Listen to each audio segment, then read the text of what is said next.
All right, everybody. How y'all doing? How y'all doing? All right, let's go ahead and switch this over here.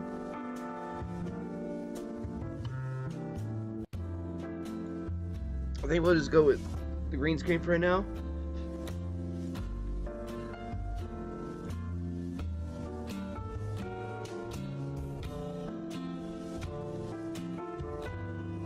Okay.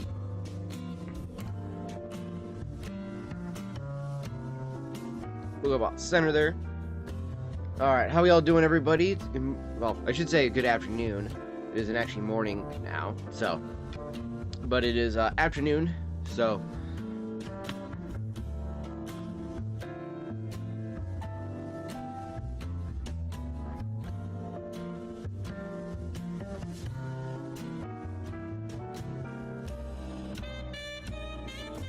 Okay.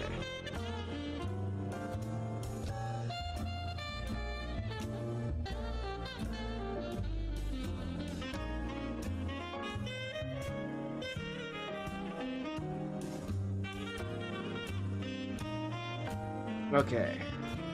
Trying to make sure I have these videos up where I wanted them at.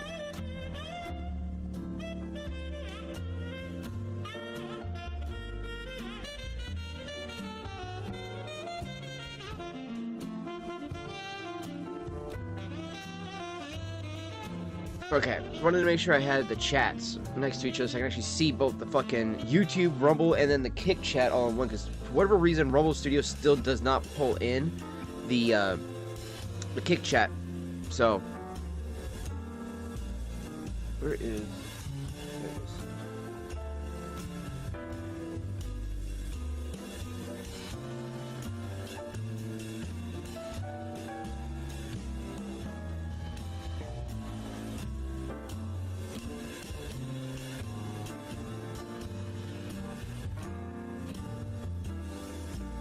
Alright. There we go. I had to fix my beard. It was a little nappy over there. I can see it in the thing there. So when it would come out the beard. Or the goatee, I should say. So it's definitely a fall day. How's it going, Dark? Good to have you, brothers. Good to have you. How are you doing, good sir? It's good to see you over on YouTube.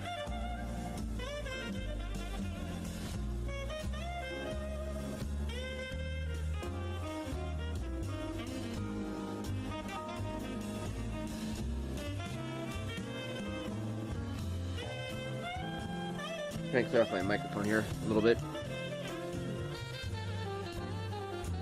Okay. How y'all doing, everybody? How we all doing this afternoon, this morning, whichever way you want to go with it? How we all doing today?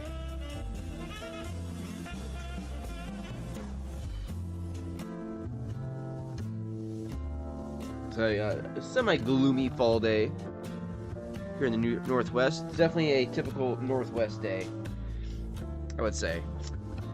For the fall, it is a typical Northwest day.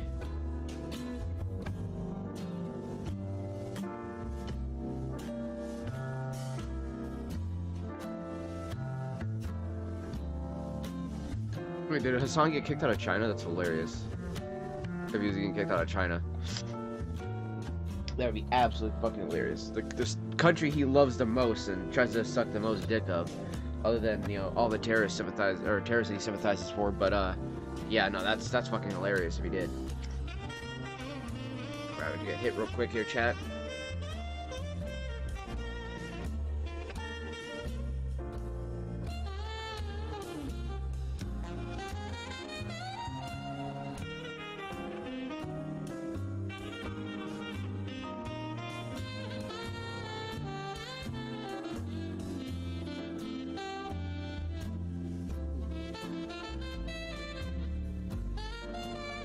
So, one at a cash shot.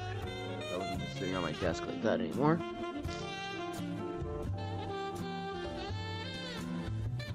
Tap out very easily. I put that other ashtray over there. Okay. I'm gonna set that one like that then for now. Okay, so I grabbed out a couple cigars. I got the one from last night that was talking about the Puro Special. Now, I did use the AJ Ferdinand's torch on it, the cigar cutter on this guy. This is a bigger ring gauge for the cigar cutter than I had out of my punch out that I already bought. This guy here. So that one's a 10mm. This one, I'm not exactly sure what it is, but the punch out that it gave me was damn near the size of an actual fucking like cut across. So well, some cigar cuts and some people will say that, you know, doing this will be bad to do it because of the way it filters down a lot of the concentration of the oils and everything like that into the leaf. I think if it's too small, i.e. if it's a big cigar and you got something like this going on it, that's gonna be an issue. This would be better for like a smaller gauge cigar, like somewhere around like the low 40s and 30s ring gauge. This is a 52, so this 10mm actually like almost covers it completely up and down, everything like that. So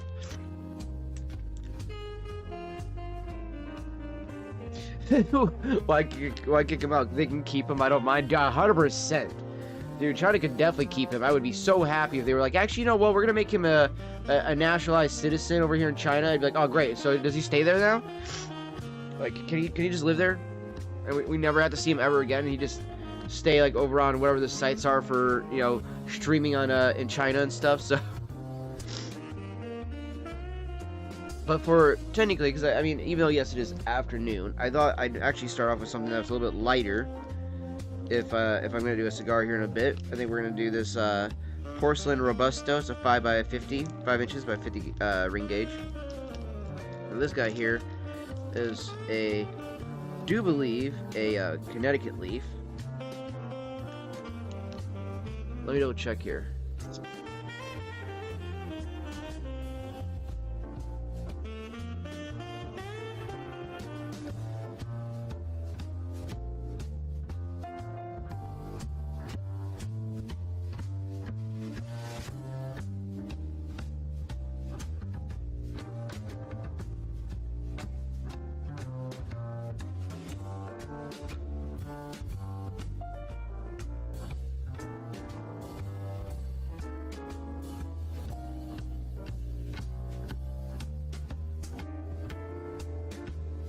This is a Black Label Trading Company, alright.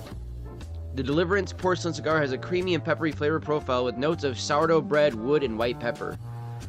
It starts off with cream and sourdough as it progresses. Pepper notes increase, joined by sweetness from dark berry or honey notes and undertones of earth and cedar. It is often described as a flavorful but balanced cigar that evolves through its length, moving from lighter, creamy starter to medium-bodied smoke with more intensity. Ooh. Now, I also had somebody... Cody at the Refuge said that a lot of people also said that it tastes like butter and cinnamon. So,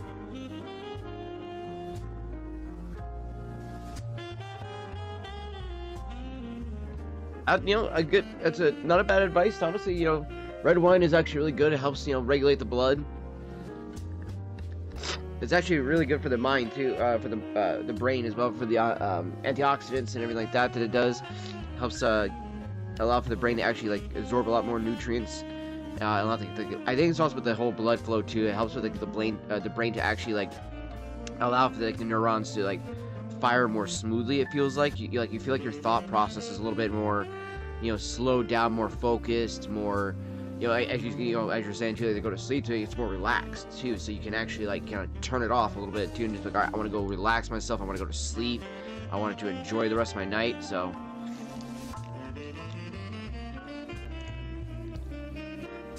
yeah, a good cup of red wine always can do the trick. I mean, I honestly, for me,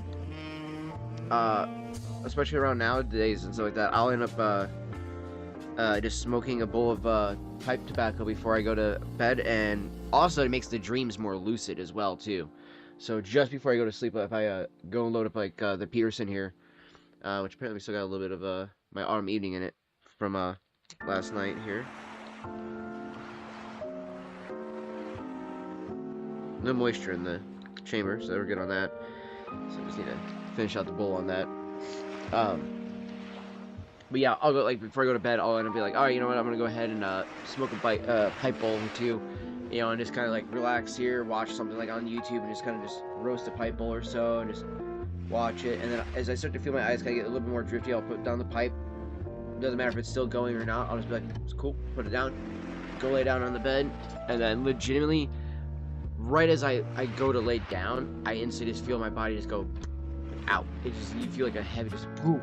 You're just okay, we're out. And then as soon as you hit that moment too, it's just the dreams are so fucking lucid, vivid, and they can be kind of crazy too sometimes. It is definitely a unique experience. So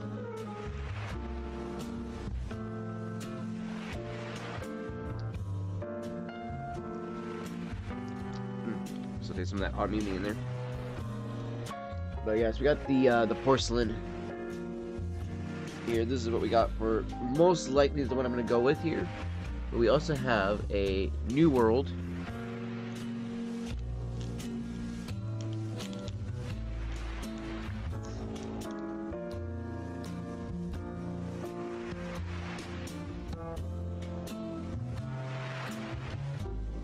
We got a New World by AJ Ferdinand. This is the Piro Especial. The nice dark Maduro wrapper on this one. And again, like I said, I got that nice punch out on it too. That was a perfect punch out. I have never got that center on the punch out like that. That was a crazy one. And what I like is it didn't take out a bunch of the leaf, or the filler leaf in the middle. Because sometimes the other punch out will take out some of the filler leaves. Problem with that is once it does that, it can sometimes fuck up the flow of the draw.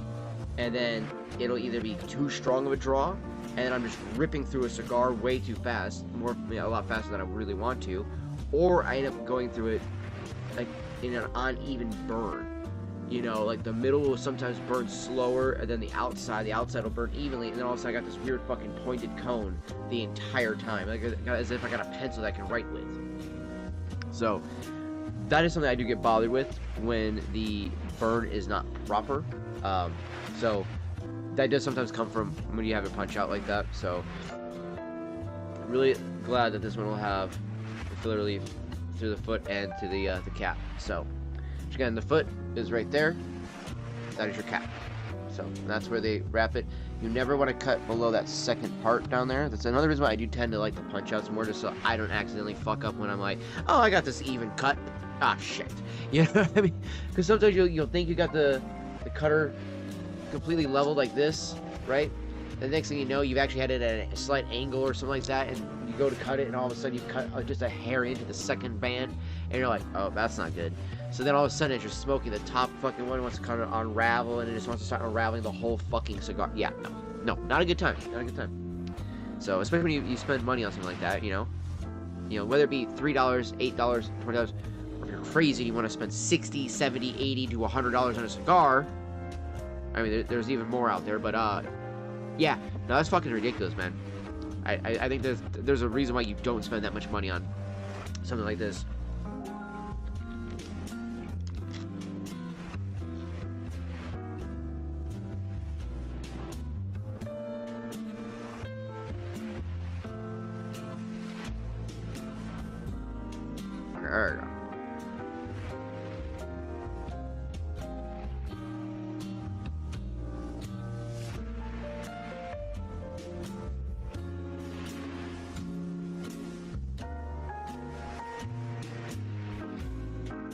I do like these caps that got the little twist on them. I do like the foots that got the little band on the foot too. Now again, if you wonder, no, you do not light it with the foot, the band on the foot. I mean, if you had those kind of money, I mean, true, yeah, right. If you got that kind of money and you're totally chill with spending something like that, sure, maybe that's fine. Even if I was fucking rich, I mean, I would still be buying like my Cornell and Deal tobacco for my pipe. I think obviously, yeah, I would spend money on the actual pipes themselves, right? I'd have probably a couple of like expensive pipes, but even still, expensive-wise, would just be Savinelli price, $400 or $500. That to me, that's just mainly because of the fact it's an import from Italy. You're getting it all the way over here. It's made with olive wood usually. They have some briar ones, which means that they've imported the briar wood and then they work it all like that. And they have some meerschaum, which means they import from Turkey. Then they work on it.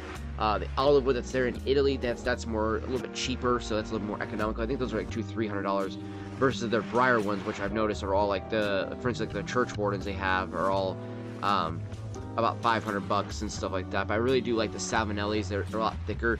But something I got really lucky though on like this Peterson is that this has a massive, wall around it. Now it's not as big as still as like a Peterson will, or a Savinelli will have, which is even thicker, but it's better than this. That's the thickness of this wall here. That's the thickness of this wall. Do you see the difference there? Like this you're gonna feel the heat from pretty easily, even if you have a good bait, a good even caking in that. This, nah. Now you're not getting that. As long as you smoke the pipe right, I have never had an actual like hot moment where it's like, ooh, that's too hot in my hand. Like I just like that. And I enjoy the pipe that way. But as for cigars though, because the fact that you're smoking that, right? So like for a pipe, it's like, okay, I'm gonna spend the money on the pipe, but I'm gonna be using that forever and whatever the case is to the day that I die. And then it'll get passed on to, like, if I have kids or, whatever the case is, cool, I'll pass that on, down along the lines. Cigars, I think, okay, if I was, like, rich, right, I would maybe buy $60 ones, sure, maybe I'd buy $60 ones, like the Perdomos and stuff like that, or maybe it's, like, a really vintage aged cigar, sure, maybe I'd spend a little bit of money on that, but you're smoking the damn thing, you know what I mean? Like, you don't get to show it off forever, it's going to be smoked at some point. It's like, that's just kind of how I see it as, you know what I mean? Like, I want to be able to enjoy it. I don't want to sit there and feel like I've wasted my money. Or that I'm quite literally putting a $100 bill in my mouth and just fucking lighting it on fire, you know what I mean? Like, no, I want to be able to enjoy it. This right here was only like fucking, I think like $7.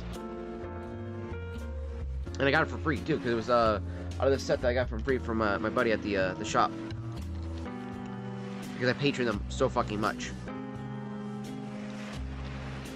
You know, when you become a regular at a cigar lounge, you get a little special treatment sometimes. And I'm okay with that. I am okay with that. Because I go in there quite a bit. Even if it's just to hang out and like smoke some of the pipe tobacco that I've bought from there already. Like, you know, some of my autumn evening here. This is the baggie we have of that pipe tobacco still. So. Ugh, it smells so fucking good. Now, of course, though, it always smells better cellared, so we got it in the jar. Got that in there. So if I want to, I can just...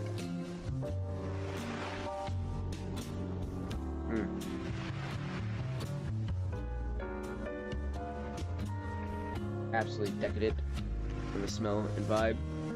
So, and then of course we got the jar full of Sanctuary here.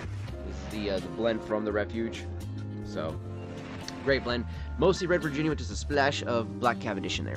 So, it's one of the reasons why I do like that one. Before I do start off one of these cigars, I just want to finish up this pipe bowl, because I just want to be able to cash it out and have it chilled over there. So.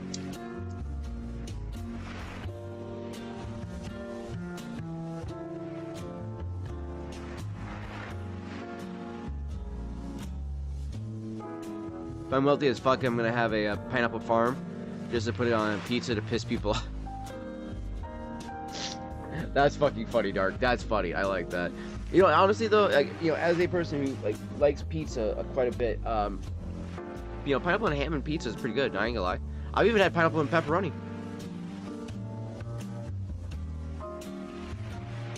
One of the dumbest reasons why people say you can't put pineapple on a pizza is they're like, because you can't put fruit on a pizza. You dumb fuck. What do you think a tomato is? It's a fruit. It's not a vegetable. It's a misconception. Is tomatoes are not a fucking vegetable. It's a fruit. You know, so it's like, I find that absolutely hilarious when people are like, you can't put fruit on a pizza, but you do already. So, wait, I'm a little confused. Like, hold on.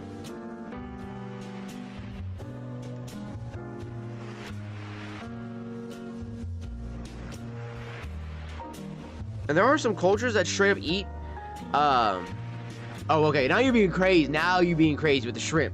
Now you're being crazy with the shrimp. That's like people that put fucking, like, anchovies or some shit on a pizza. Like, what the fuck? I've had people see somebody that tell me that they put anchovies on a pizza because it makes it saltier. Pizza is already salty as fuck. Why do you need to put something that's saltier like that on it? It's like somebody salts a pizza that's fresh out of the oven. Like, no. Get the salt off there. Yeah, I know, I'm throwing some shit. My mom goes, hey, okay, that's fair. If you don't like the pizza, I guess you could add salt or some seasoning. That's why, that's why I do crushed red pepper, but, I mean, you are very white. My mother is very white. She can't handle any spice.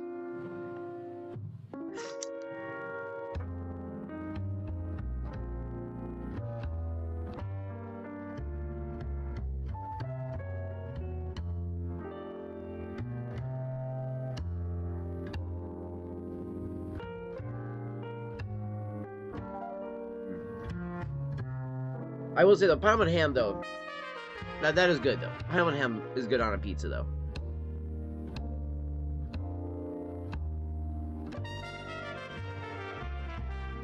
And I think that people actually say that they don't like pineapple on a pizza, or actually secretly they like pineapple on a pizza.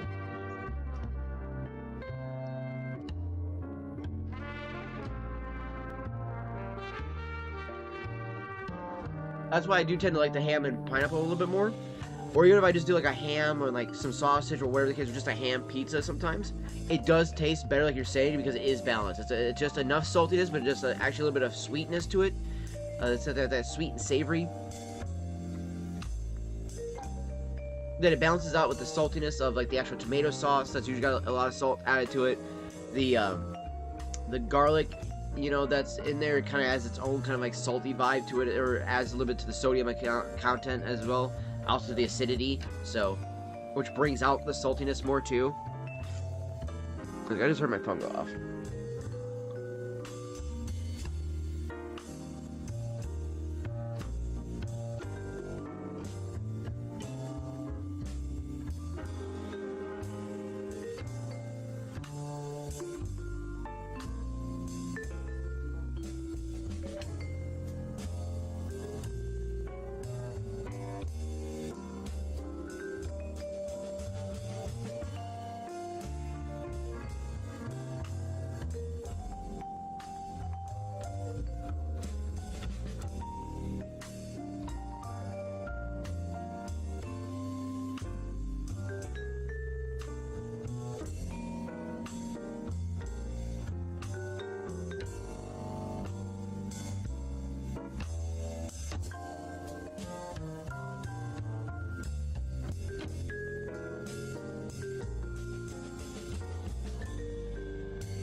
Oh damn, the best pizza you ever had was from 7-Eleven, like microwave pizza. That is dope. That's what I mean though. Like you guys have such good food from your 7-Elevens, man. Our 7-Elevens, like you go there to get robbed. You go there to buy drugs. That's the only thing you go to a 7-Eleven in America for.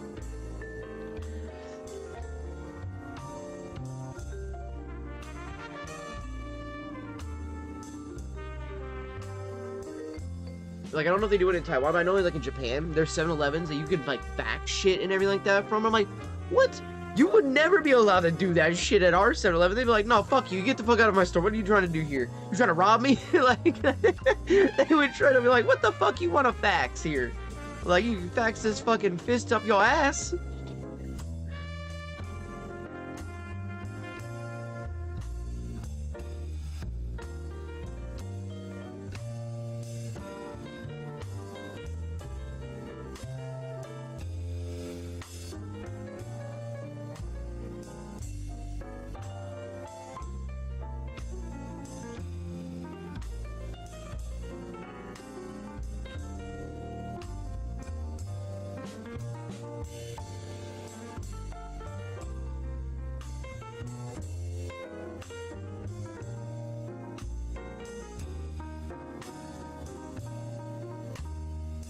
Saying a message really fast, chat.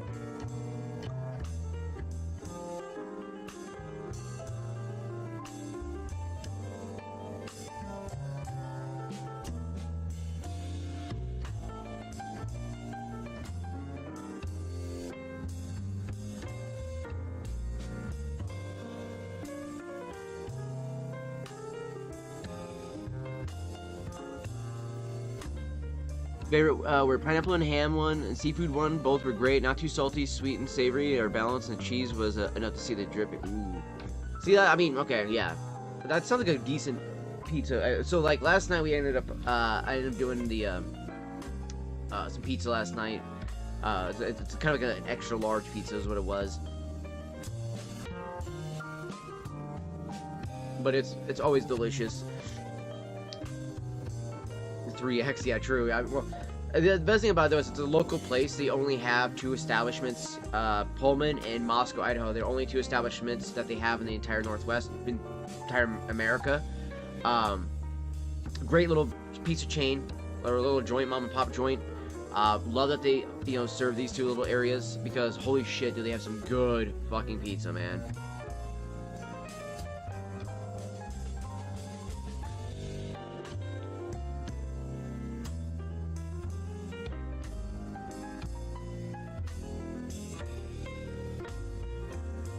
Yeah, I had to literally tilt the pizza box sideways just to get it in the door. That was hilarious. Thank you for that, Brandon. I appreciate that. Yeah, again, this is one of the funny things too of when I was working in Moscow and being a Cougs fan, man. You get a lot of hatred for it. You get a lot of hatred. You can't do that. I tell you that. Hey, how's it going there, Becky? Good to see you in here, lady. Good to see you in here. How you doing? How's life treating you? Man, whenever I would go to work though at the Moscow vape shop, anytime I'd have the hat on, right, instantly people would just be like, "Oh, you're a Cougs fan?" Like, I'm sorry, yes, I know I'm in Vandal territory, I get it, all right, but I'd much rather be a Cougs fan than a Vandals fan. Just saying. Like, I think the Vandals, I've heard are doing better recently, which okay, that's good for them, you know. But, like, notoriously, they have never been that good of a fucking team. Like, there's a reason why I would almost always put my money on the Cougs versus, you know, the Vandals. Ever been to Celis? I have still yet to go to Celis. I have lived in this area for 23 years now, and I still have yet to be to Celis. I need to do it. I need to do it. Like, I've always heard nothing but good things about their food there, too. And I've done I've done almost every other, and I say it like that, too, like, every other, mom and pop chain around here, because there's a couple places, like, down, on Cami Aiken Street by Glassme, there's that, Italian restaurant that was there, I think it was just before it or after it, because Sam Dow Jewelry used to be right there in the corner. If it's still there, I can't remember. Like, I hardly ever go down to that part of town. Like, like, I feel like you can go to sections of Pullman and never have to go to the other side of Pullman ever. Like, that's the beauty about Pullman. You can literally just overtly go around the town without needing to go to certain parts of it and be like, I like this part of the town and this is where I will stay. I prefer to have pizza from those food vendors. They have those crispy dough and the flavor from oven and wood. Oh, yes. See, we have one good place in Pullman that's cheaper. There's one in Moscow that's more expensive called Myelina. Now, I would argue if you want more of like a more romantic kind of atmosphere for a date or for an anniversary or something like that, Myelina is the choice to go. Okay, good wine, good pizza. That's the other big thing too between the other place I'm about to mention is that they're more of a winery with pizza versus the one that I tend to like to go to, which is the one over here in Pullman, which is called what do we call it? What is the name of it? Porchlight. I forgot, for whatever reason, I was like drawing a blank on the name of it.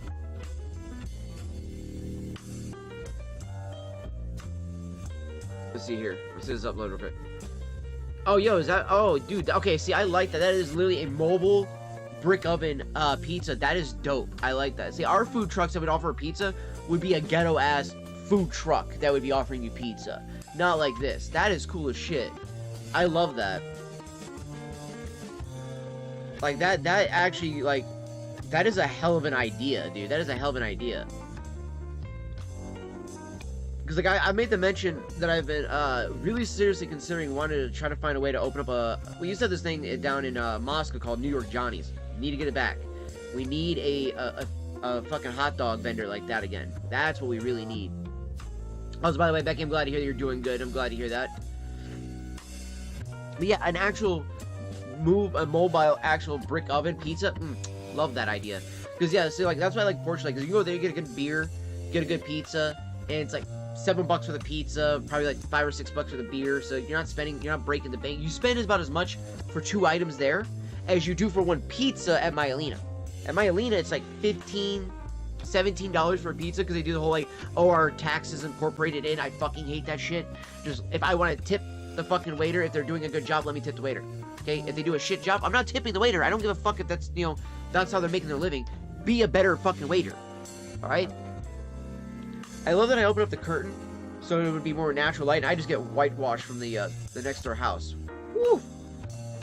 It's like blinding me in the eyes from how white the trailer is next door to me. Like, fucking hell. Just hits the eyes, they're like, yes, I can see. I do believe I finally cashed the tobacco bowl on the autumn evening here on the Peterson. And this is a Peterson 302 systems pipe. For those that don't know what the system means that it has a chamber right here in the bottom that actually pulls the tobacco oil and any moisture that comes from your mouth out of the stem into this little chamber that you swab out. So this way, none of that is getting into your mouth. It actually allows for the smoke to be cooler, sweeter, and actually creates an actual much more flavorful smoke in that regard. So actually do like that too. And it's actually got a more natural curve to the stem as well for it to be in the mouth like that. So we did just catch that, and I think here in a moment what I'm gonna do is I'm actually gonna bust into the porcelain here. I think actually. I say I think because I don't know. I'm feeling since it is more afternoon now. It's 1 o'clock. I feel like the New World Imperial Special will be fine to smoke now since it's a little bit more. You want something more lighter in the early morning part of the day, not too dark. So that's why I was looking for more of this like kind of blondie style. I didn't say blondie because that's what they call it by acid. So blinded by the light, I was Becky. Yeah, $5-7 for a decent pizza and maybe get some fresh juice from close vendor for like $1. Bro, dude, fucking shush. All right, I wish I had that life. All right. Okay, if you get a pizza from a food truck, $10. You want a drink from a local vendor as well, $7. That is some horseshit. Like, if I could go to an actual vendor that made some fresh juice like that for $1, I would go there every day. I would go there every day. I would probably go buy it by the gallon from them personally, just so that way I would have my juice that way, right? Freshly, and you're supporting a business this way, right? A local business. You know, especially if it's a mom and pop shop like that. And if you're supporting a mom and pop pizza joint like that, fuck yeah. Honestly, like, one of my favorite things about, like, the pizza joints around here, like, other than, like, Porchlight, right? Porchlight's good pizza. However, though, I will say another good one is just, like I said, you know, Pizza Perfection, just for, you know, for, like, your family and stuff like that, or just at home. You grab up, you call them up and stuff like that. Even if it's small, it's pretty fairly cheap for, like, only 12 or 13 bucks. And it's like, that is fine to pay for a pizza, okay? Then you go look at fucking, like, Pizza Hut or something like that, and they're like, yeah, it's still gonna be about, like, 20 bucks for a small, and you're like, the fuck is this shit? It's fucking Pizza Slut. Like, this isn't a 5-star boutique fucking restaurant? The fuck is this shit?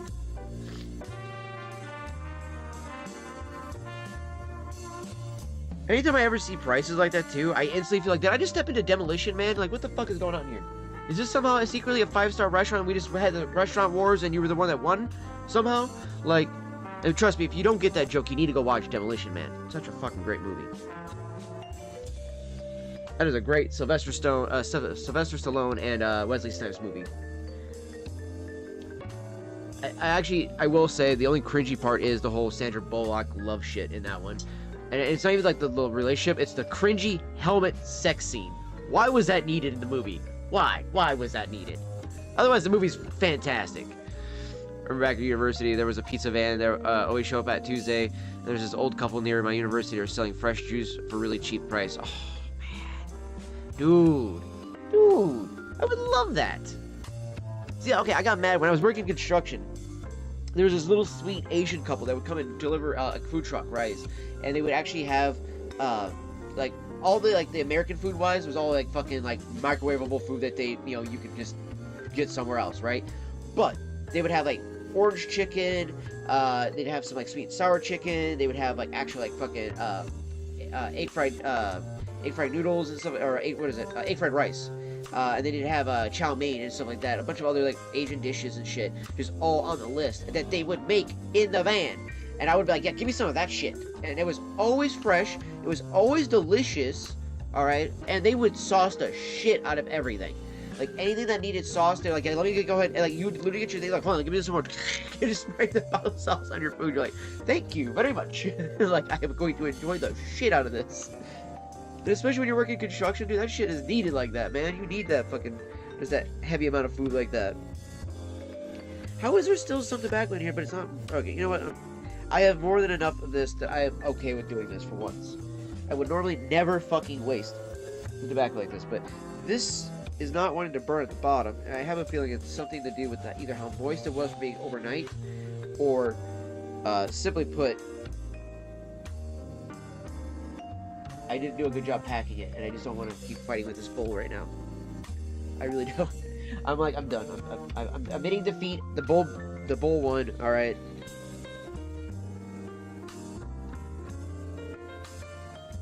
Okay, yeah, no, it was moisture. Holy shit. That is like, yeah, instead of it going into the chamber like it normally would have, because it was sitting in the bowl all night, the moisture just sat in the fucking, damn it, in the bottom of my pipe. So that's gonna need to dry out before I can actually use the Peterson anyways then. Thankfully, we do have, like I said, the cigars, and we do have, the Rammstein, which I fucking left a bowl in as well. Okay, well, that's lovely.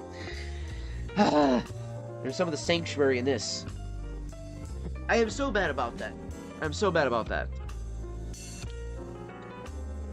Speaking of movie, I remember I told you this American saw talk about it in that movie. We saw Pizza Hut. Oh, whoops. I have the. That's right. Oh my gosh. And that's why I just made the reference too. That is literally why I just made that reference, Dark. Because I was literally just making the reference to what you had just told. Holy crap, that's hilarious. I didn't even think about that. Ours is the Taco Bell one. That's why I always, like, when we had that comment, you're like, wait, it's not pizza? I was like, no, wait. You mean it's Pizza Hut for you, but it was Taco Bell for me? And you were like, wait a minute. And you found this image. I was like, what the fuck? The stuff that they changed, like, why did you need to change Taco Bell over in Taiwan? Was it just, is there no Taco Bells in Taiwan? And I think I asked you that, you said there was Taco Bells, and I'm like, so what the fuck? Why not have Taco Bell be winning there?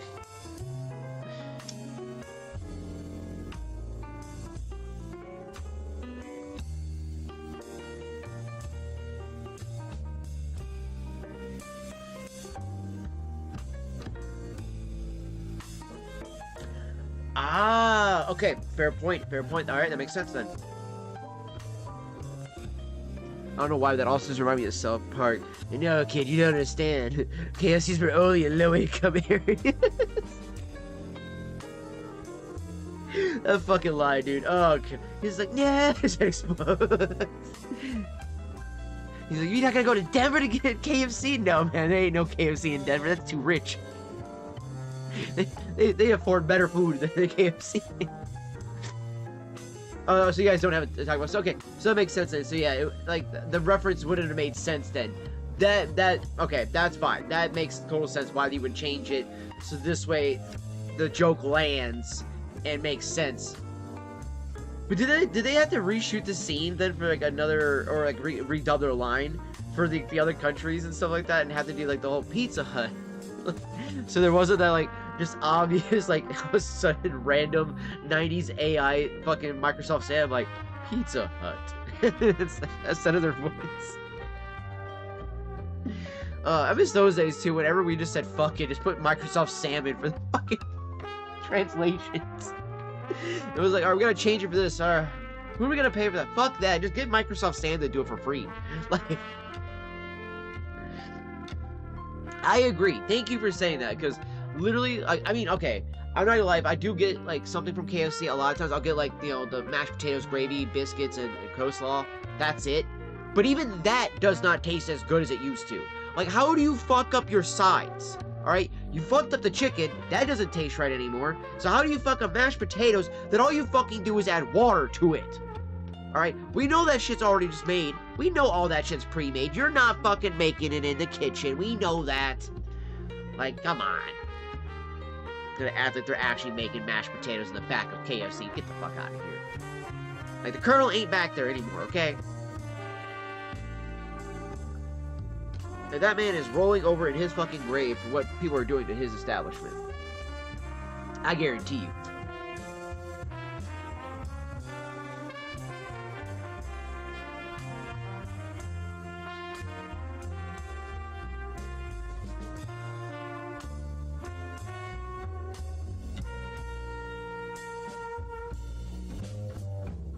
Also, let me know, guys, if the music is too loud in the background for you guys, too.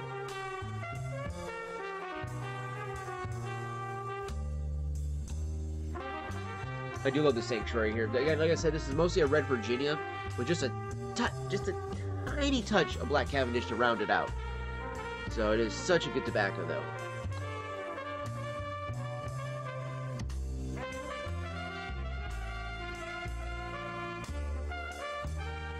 Yeah, it's crazy, man. It's crazy. I just gotta make this sound a little bit tighter, damn. But yeah, like, so I was actually having this conversation with somebody the other day who was like, I think they were about 70 something, and I was just kind of just shooting the shit with them. I was just, you know, out and about, and I was talking to him, and I was like, hey, you know, we made a mention about peanut butter, and I was like, you remember how now they fucking add like that divot, like a fist-sized divot in the bottom of the peanut butter? He's like, thank you, because back in the old fucking days, you got a jar of Jif. There was no divot in the bottom of the jar.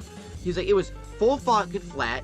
The peanut butter was full in there. He goes, and if you go look at it now, the divot is getting bigger and bigger and bigger each like couple years, so that way they can give you less peanut butter but charge you the same fucking price that they always did.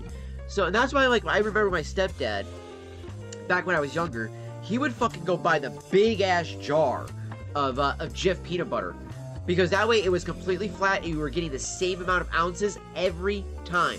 But that price went from like pretty much it was like $1 an ounce, right? And or whatever it was, and then all of a sudden it shot up to like $20 or $30 for the jar one day, and he was like, not doing that anymore. And he started looking for like the whole, like, you know, knockoff ones and shit like that afterwards. Which honestly, it would have just been cheaper if we would have just done it ourselves at like the Winco and stuff. Like, they have a machine where you can make your own peanut butter. You just do the press, get a jar. I mean, shit, people have done it in a bag, which is fucking hilarious. I don't know how the hell you're doing peanut butter in a bag unless you're squeezing it out like a tube.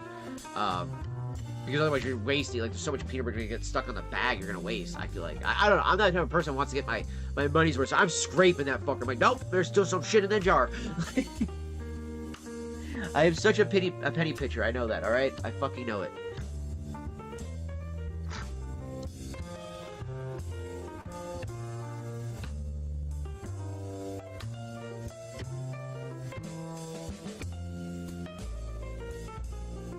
I will say I'll never get as bad, though, as the guy who fucking, recycled mouthwash. That shit was disgusting.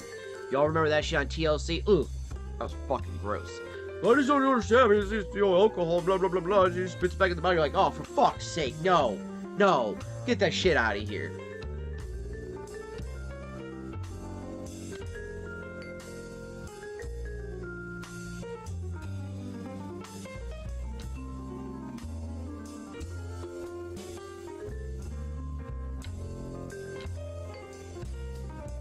I wanted to see, will it give me a listing on the,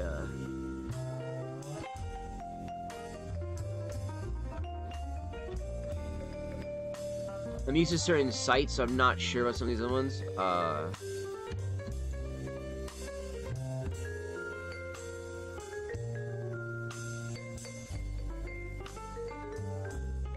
I don't have a Gordo. So it is a Corona. Okay. It is a Connecticut. Alright, I was correct. I was correct when I said a Connecticut Leaf. So, I've been trying to, again, I've been trying to definitely learn more about every rapper and everything like that, you know? So, I've been trying to find out which is which in there. So, we got a Connecticut rapper. Binder is Nicaraguan. It does say Habano, which usually means Cuban. So, maybe it's a mix of Nicaraguan and Cuban binder. Oh, the filler is Nicaraguan and USA tobacco from Pennsylvania. Wow. Yeah, see, like, this is how cheap they are. Okay. Like, when somebody says, like, oh, you gotta get, like, a very expensive cigar to enjoy it. No, the fuck you don't. Right? That shit is stupid. Why the fuck is all these bowls going out so easily all of a sudden?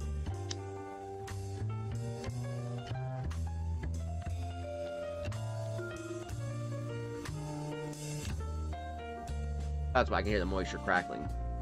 I can hear that crackling at the bottom of it.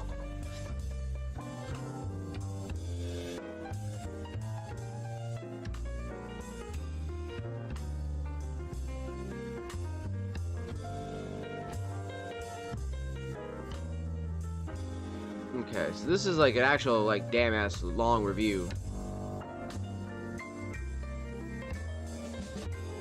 Now, if he's talking about the Gordo, 40 minutes... Oh, it was an hour and 40 minutes. I just saw 40 minutes here.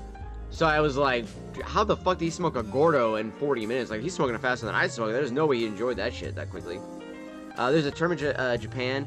It means the bottom of the box is bulging to make its portion smaller. 7-Eleven there is fucked because of that. Oh! Damn! You see... I didn't even think that they were having issues like that, and apparently now they're having the same issues we are like that. That's fucking ridiculous. Because, like, I've always known, like, they had, like, higher standards for what they, you know, like, pretty much every other place other than America has a higher standard for what the fuck they're, you know, allowed to do when it comes to, like, the food and everything like that, you know. And what I mean by that, too, is I know there are going to be definitely people out there that are going to be like, how can you say that, you know, and, you know, claim that you love America. It's like, I love America, but I do not love how we do certain things, okay? Primarily our food. I think our food industry needs to definitely be overhauled and, you know, go back to more farm-grown stuff, but actually, you know, do it the ways that we actually, you know, were taught and learned, and be like, oh, hey, yeah, we can't just fucking keep tilling the ground over and over and over again and just think that it's going to keep yielding these same results over and, you know, over and over. You rotate your crops. You got to actually, you know, replenish the soil in a lot of ways. I mean, that's why you have a lot of places that, you know, try to import that stuff from the Amazon for, like, the what is that, the terracotta, whatever it is called, the black stuff like that.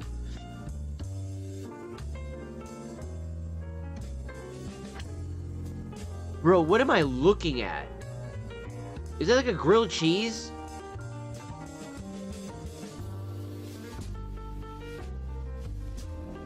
Oh, so that is a sandwich. Oh my gosh.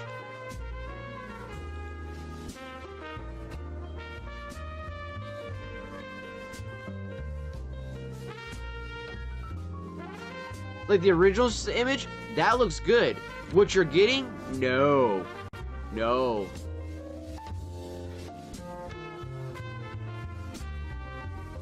Like, that's literally when you go into like a McDonald's or something like that, and you see the burger on the sign, you're like, that looks amazing. They give you like, what the fuck is this depressed looking shit? Like, fucking hell, man. Dude, this is so bad.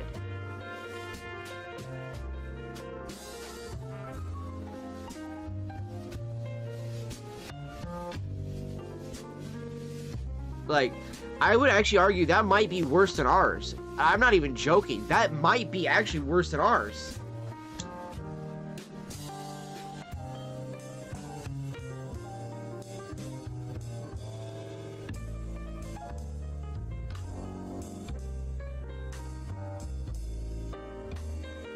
Oh, that's the same one from a different angle? Wow, so you could just make it look prettier just depending on the angle you...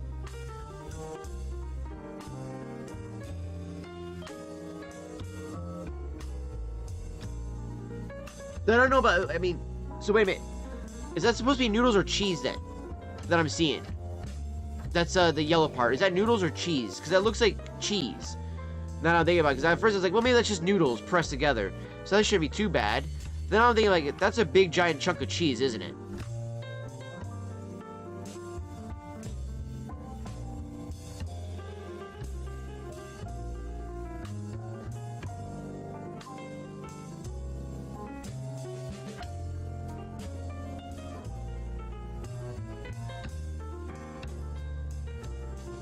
Because, like, that's just, oh, man.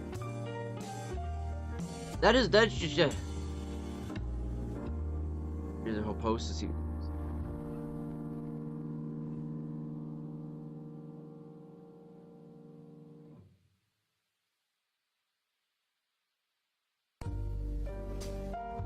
I did have the translation. Okay, so they are, wow, they are being sued. This is hilarious.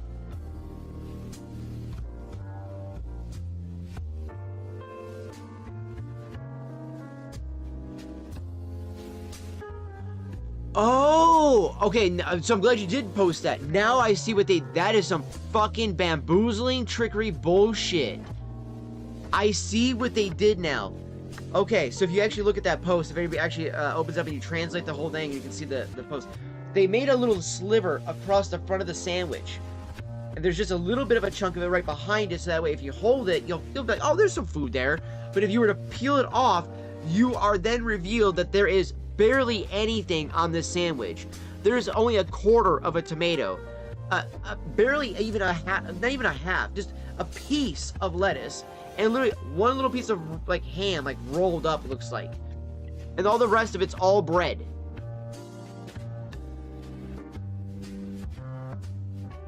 Like, bro.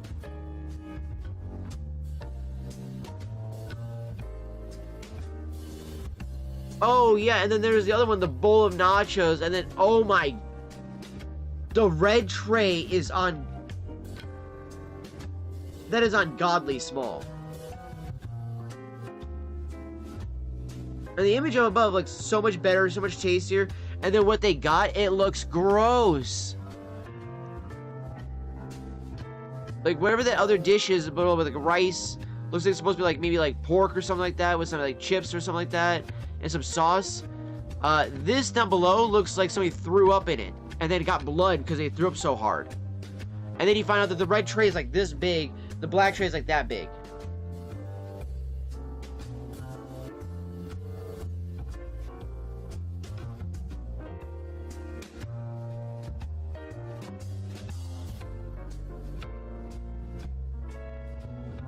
Wow. The milkshakes, dude.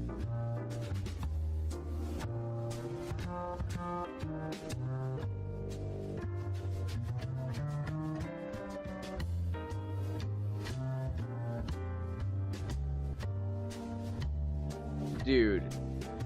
I just wanted to see if there was any more photos down here, if I could find any more. There's a lot of funny things talking back and forth on this, which is hilarious, but... dude, wow. That is insane, chat. That is insane. Literally to see, like... I think that blew me more away, other than the sandwich, right? The sandwich was one thing, like, again, with the sliver, and like that, that's scummy as fuck, but I can see a lot of places trying to get away with that, right? The fucking tray within a tray? Like, that was shit you would do if you were selling drugs and you wanted to get away with something like that, right? You put it underneath that one, and I could see somebody doing that. We've seen the false bottom trays, right? This is literally somebody doing it to get away with selling you less food. The red tray that had food, it was probably like that big, And the black tray itself is like that big. So you're literally only letting it sit in there for that much. But it makes you think that, oh, but you can go all the way down to the bottom of this black. No, you can't. And they don't even like seal it so that way you can hide that. What is going on, dude? What is going on with food?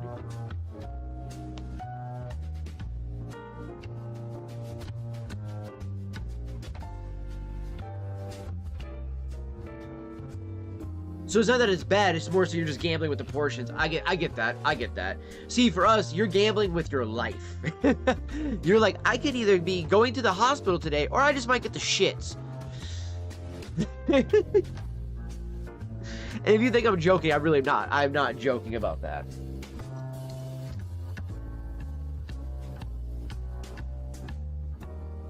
Okay, that is sketched.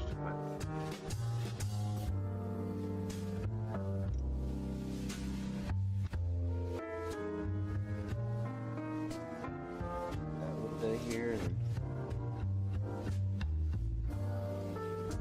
pipe clear through.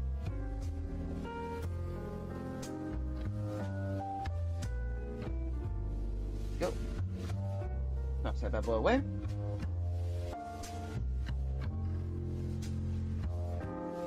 There we go. Alright, pipes are clean, let them dry out. And then we're going to go with the Puro Especial by New World. So let's actually look up the flavor profile of this one here.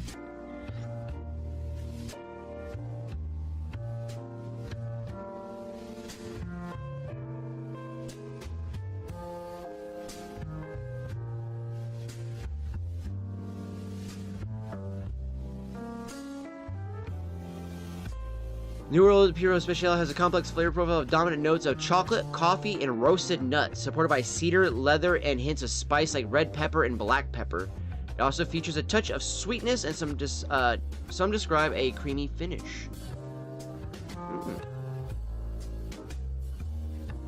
Now I know sometimes people say don't look at the flavor, like what it's supposed to be before you smoke it because it might alter what you're gonna taste. I look at it and I see like if that's what I'm actually gonna see there as the predominant. When you see this many different flavors though, this is where. So here's the main one I've heard a lot, right? Cinnamon.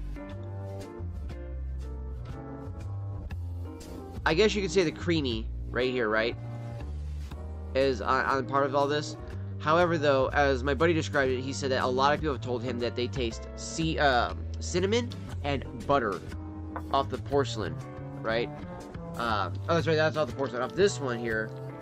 So this one actually, okay, so this one actually might be a little bit different. This one, I forgot I wasn't holding the porcelain in my hand. I totally just forgot I wasn't talking about that one. Bah. See that? My brain just totally fucking whoop. Alright. So, question is, what should we light it with? I was going to use the Refuge Caesar lighter that I have. I love this lighter, the quad. Good lighter. Alright, great lighter. But we have also their AJ Ferdinand's branded Galleon right here by Jetline. So, which has got this very unique thing there, triple flame. So,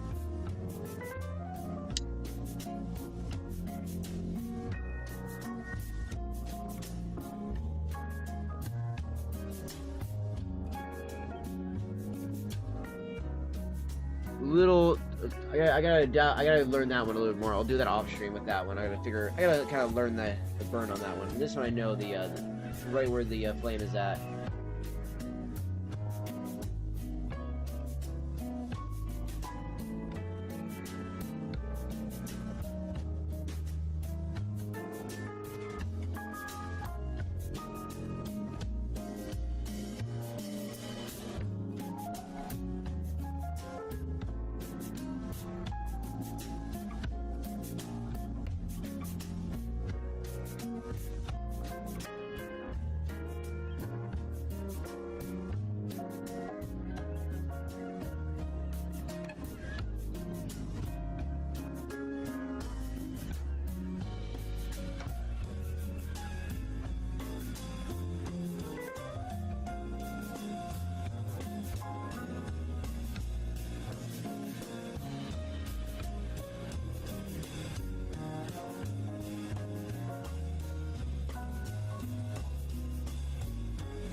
Yeah, I definitely get more leather off the first rip. Leather with a little bit of okay, so I can taste that. Yeah, coffee in the back of it. All right.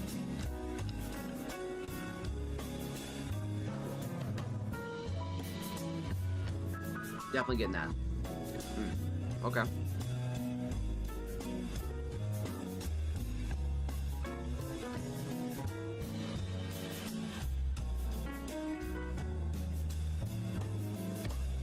I think I'm tasting the chocolate now. Okay. I like what this is putting down. I like what this is putting down. All right. That's a very unique flavor right off the start.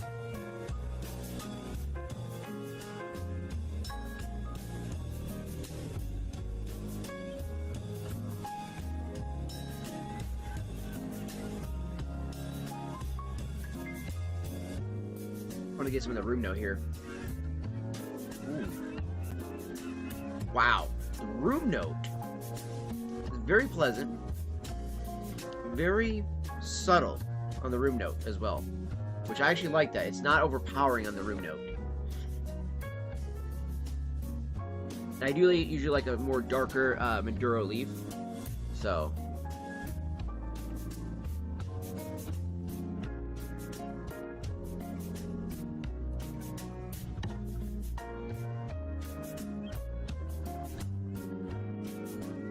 I like these guys a lot, so let's see what they have to say about the cigar here.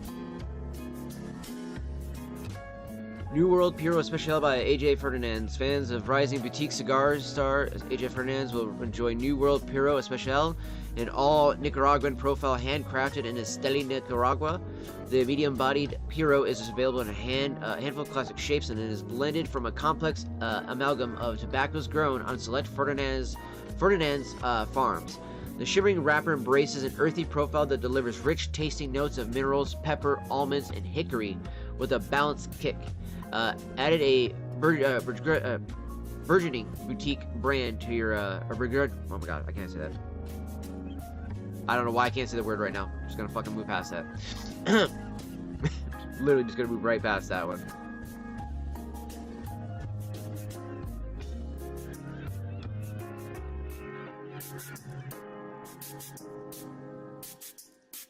So they have a Gordo, a Robusto, and a Toro. I do believe we have the Robusto, is what this one was. If I'm not mistaken. Yeah, we got the Robusto.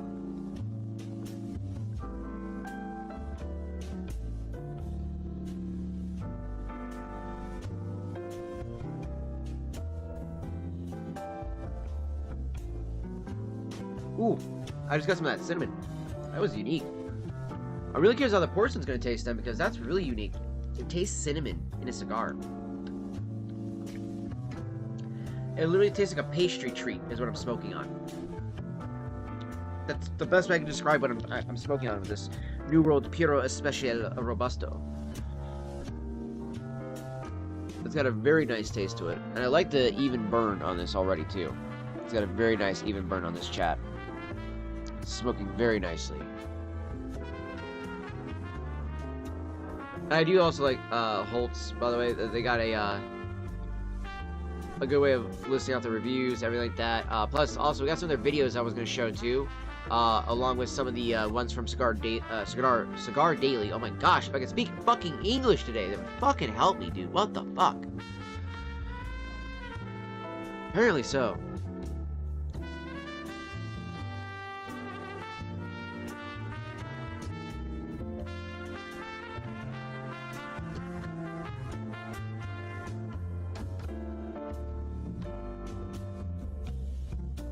Oh, it's a Nicaraguan Habano wrapper, so that might be why it looks more like a Maduro. So I was looking to see if any of these would have said that it had a Maduro wrapper or not, because usually the dark ones are, but I'm not seeing anything about that at all. And honestly, why we enjoy this cigar, I'm going to go and pause the music for a second, and I want to pull up one of the videos here, which I'm also going to link these guys into the chat for y'all. If you have not checked out these guys' videos, please go do so. So we're going to do Yeah, I think we'll do that one there, or we'll go with this one first, actually. The best size cigars for beginners on the first one there, chat. So let me also go ahead and finish posting this link for the actual main part of their channel in there. And then this is the video we are going to be watching starting off here.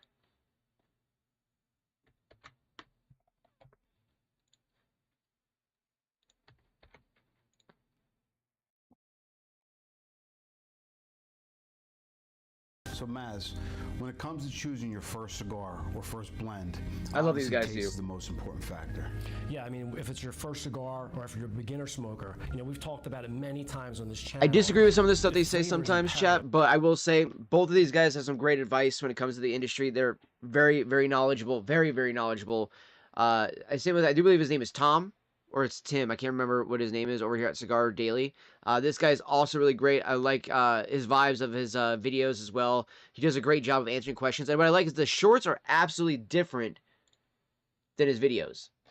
The videos are actually a show that they put on together, where the shorts are something that he puts on usually with like Terrence, and I like how they do the vibes of these right here, and they are all different in regards to how Holtz does theirs versus the shorts, which are shorts are just pics of the a lot of them are just pics of these videos and stuff. So when it comes to choosing a cigar.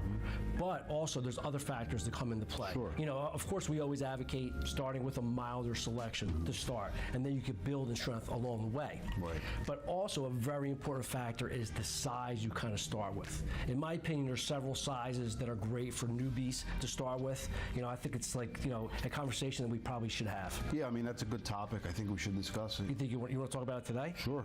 Let's do it. I am.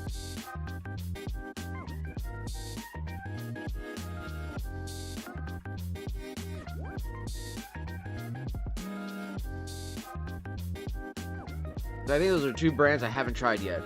There's quite a few brands actually that I still haven't tried, and there's quite a few brands that I have tried. Like we have our band Ziploc baggie over here. So Foch, this has probably happened to you many times. You know, someone comes into the store. These are all the ones I have had. It's like the store, showroom, and store. So again, when I say I do like to smoke cigars, I do like to smoke cigars. So Foch, this has probably happened to you many times. You know, someone comes into the shop and they're looking for a specific blend. Maybe they read something online, maybe they subscribe to our channel, right? They're looking for something that they think they're going to like based upon maybe suggestions. When they come in, they have a blend in mind, but they don't realize that that blend comes in a multitude of sizes, maybe 5 to 6 sizes. Right.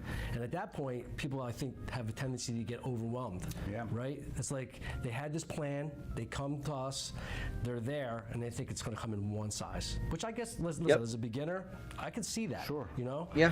But the one thing that people have to keep in mind is that even though the formats change, there might be 6 different sizes. It's the same. How's I blend found my big raw essentially tray too, inside. So chat. don't ever be intimidated by that. Right. But it happens all the time. No, People assume it just comes in one size, maybe 2, and then they're faced with 6 choices, and they kind of lock up. Yeah, no, definitely. I mean, for me, you know, when you're just starting out, a beginner smoker, I think there's 3 sizes that would. And I'm just gonna be honest to you. They're like, okay, I've been smoking cigars for quite a while already. Like I said, recently it's been consecutively this last 6 months, but I have and I'm 33, mind you. Okay, so I'm 33 years old. I have dabbled in cigars ever since I was 18.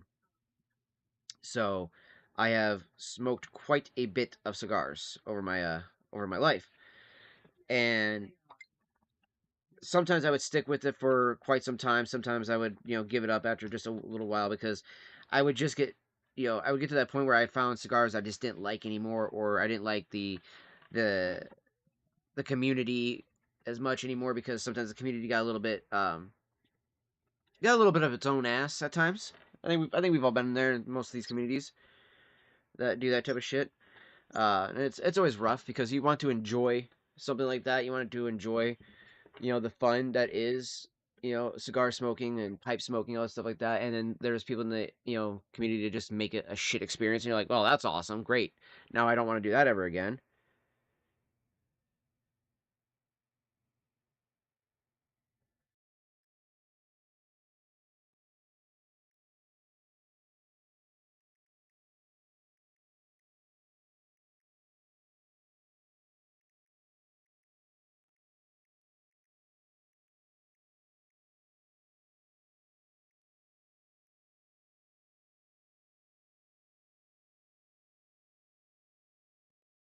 Okay.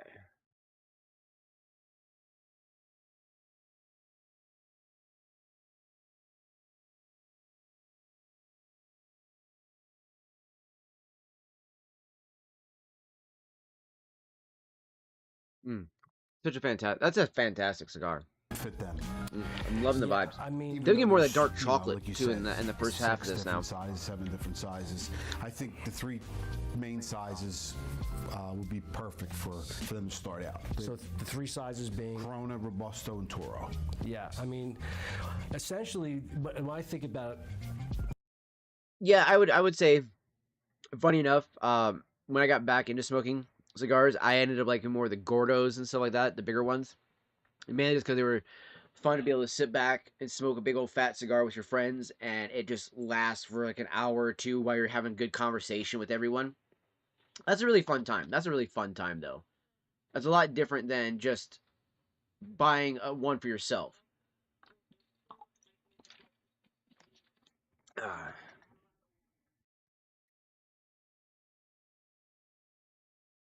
Also, look at that beautiful even burn on this guy. That is beautiful, chat.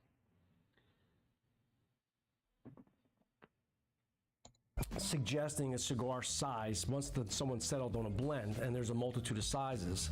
I try to use the comparison that if you were having a flight of beer, right, you wouldn't want to commit to a gigantic 16-ounce flight of each, right? Depends on how much time you have. Well, but you want a small smattering. Right. It's almost like a tasting process.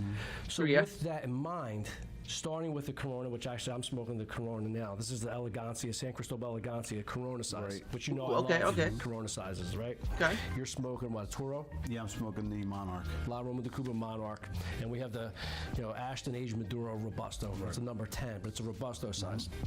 Anyway, with that as a theme, I do like that think it Ashton, by the gives way. That you is a good Ashton. a good glimpse into the blend, but not with a gigantic commitment when it comes to the size. Right. And I think that's where you really want to start at. And I think they're really nice, approachable sizes. And as we said, most people start with more approachable Look at blends. that. Look at that beautiful. Took off some of the ash just to see where it was at on Me, it. Look at that I'm beautiful always even gearing burn on it, people chat. towards those sizes. Now, of course, if somebody comes in with a specific size in a blend, and they want to go with a Churchill, I'll just say, 7 by 50. You're going to be there for a while, right? It'll take you a little bit of time. It's a bigger investment. So maybe you start with a smaller format, and if you like that, then moving forward, that's in your wheelhouse. But I have a Churchill those three from the sizes New to me Worlds are the too, actually. Trinity. Corona, The Cameroon Robusto, selection, I have Toro. a Churchill For in that. beginners or newbies as we call them. Right. Trying a new blend when you're faced with that kind of decision to make. You're sitting there and you're trying to decide. I think it's safe for the people at home to choose one of those 3 sizes when they're trying a new blend and not be overwhelmed. We're not by going to all go through all these choices. videos today here Now, do because you- in a little just bit I do want to another get question. Do you some claim. I do need to go to in the the cigar Corona size, shop as well Do again. you think that size is going to smoke a little differently than smoking the Robusto or the Toro, just because of the ring gauge? Well, yes and no. To the newbie, I say no, because I think that a format that it changes obviously the nuances of a blend. We Mainly talk because I about need to it grab a lot of couple times for on this channel. Size church matters. tomorrow. But to a new smoker or infrequent smoker, those subtleties are not important. They really won't notice them because they haven't Gonna had give- so yeah, much gonna experience give a couple to a as couple friends of seasoned mine smoker at the like church. ourselves. There's definitely differences, for people out there that want to try that at home. If you're smoking a certain size of a blend, switch sizes, you'll see there'll be a slight difference, especially when you're really familiar with that blend. If you're not super familiar with that blend, they might all taste the same in the format. So if you're smoking the blend kind of like on a regular basis, you'll pick up on those nuances as opposed to someone who's not smoking a blend regularly. Right. Because as you switch sizes in one of your favorite blends, of course, even the subtle difference will matter to you. But True. I like to go to the Corona size quite a bit because there's really a small sample size. And then I don't think, with the Robusto, it's traditionally 5 by 50. Right. A Toro is traditionally 6 by 50. Right. Same ring gauge, just a Inch little different. Correct. Most Coronas come in at 42 ring gauge, 46 Corona Gorda. That's why I like the Robustos But more. For us, I think it'll come Just off because they're differently, in but I still think it'll a give little bit that smaller newbie or occasional smoker length. a clear indication if they like the blend, Right. and they don't have to go super big. You know, if you go into like a Gordo, you know, a Churchill, even a big Pyramid, it's a commitment time-wise, Right. and you know, even as an investment. So for me, I'd rather have more. I have more confidence suggesting those sizes. To me, it's the trinity of beginners or newbies when they're. And I would actually throw in one other one, just because of like the Cameroon selection, right? The double robustos. Double robustos are just a little bit bigger ring gauge than these.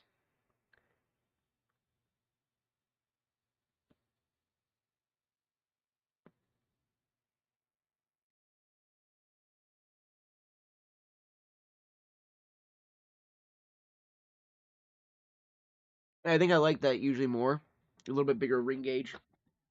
I don't like them too small. The smallest I'll probably go is a Macanudo, and I want to say that's like a 40 on the ring gauge. Trying a new blend. But those are all supposed to be robustos, but they're very small robustos. They're never the size of something like this. Never the size of something like that. Easy. Don't At least the ones I jump into bought. the deep end of the pool. You want to take it in increments and do it right. You know, from a blend perspective, start milder, medium body, and when it comes to formats and sizes, I would commit to at the largest. I would commit to a Toro, a 6x50 or 6x52. At least it gives you an overview of what that blend brings to the table, but in a small sample size. Yeah, I agree. I mean, for me, when I first started out, I went to a Robusto size. Now, correct me if I'm wrong, I don't know if this is true or not, but most of your manufacturers will blend the cigar after a Robusto size. They'll blend it as a Robusto first. There's a lot of manufacturers that blend in the Robusto size or Toro size. Okay.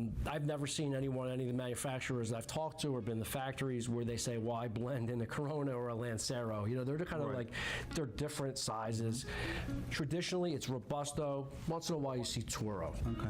But I think, the Robusto is popular for a reason. It's the number one Definitely dried selling out a size in the bit more premium now, market finally. for a reason. Yeah, it gives okay, you the yeah. I luxury touched of the a bottom, wider it's dry. ring gauge, but in a shorter format. You know, people have busy lifestyles. You don't always have a ton of time to sit back, hour and a half. It's nice if you have the time. Right. I mean, if time wasn't an issue, I would probably smoke a lot of Churchills and double Coronas.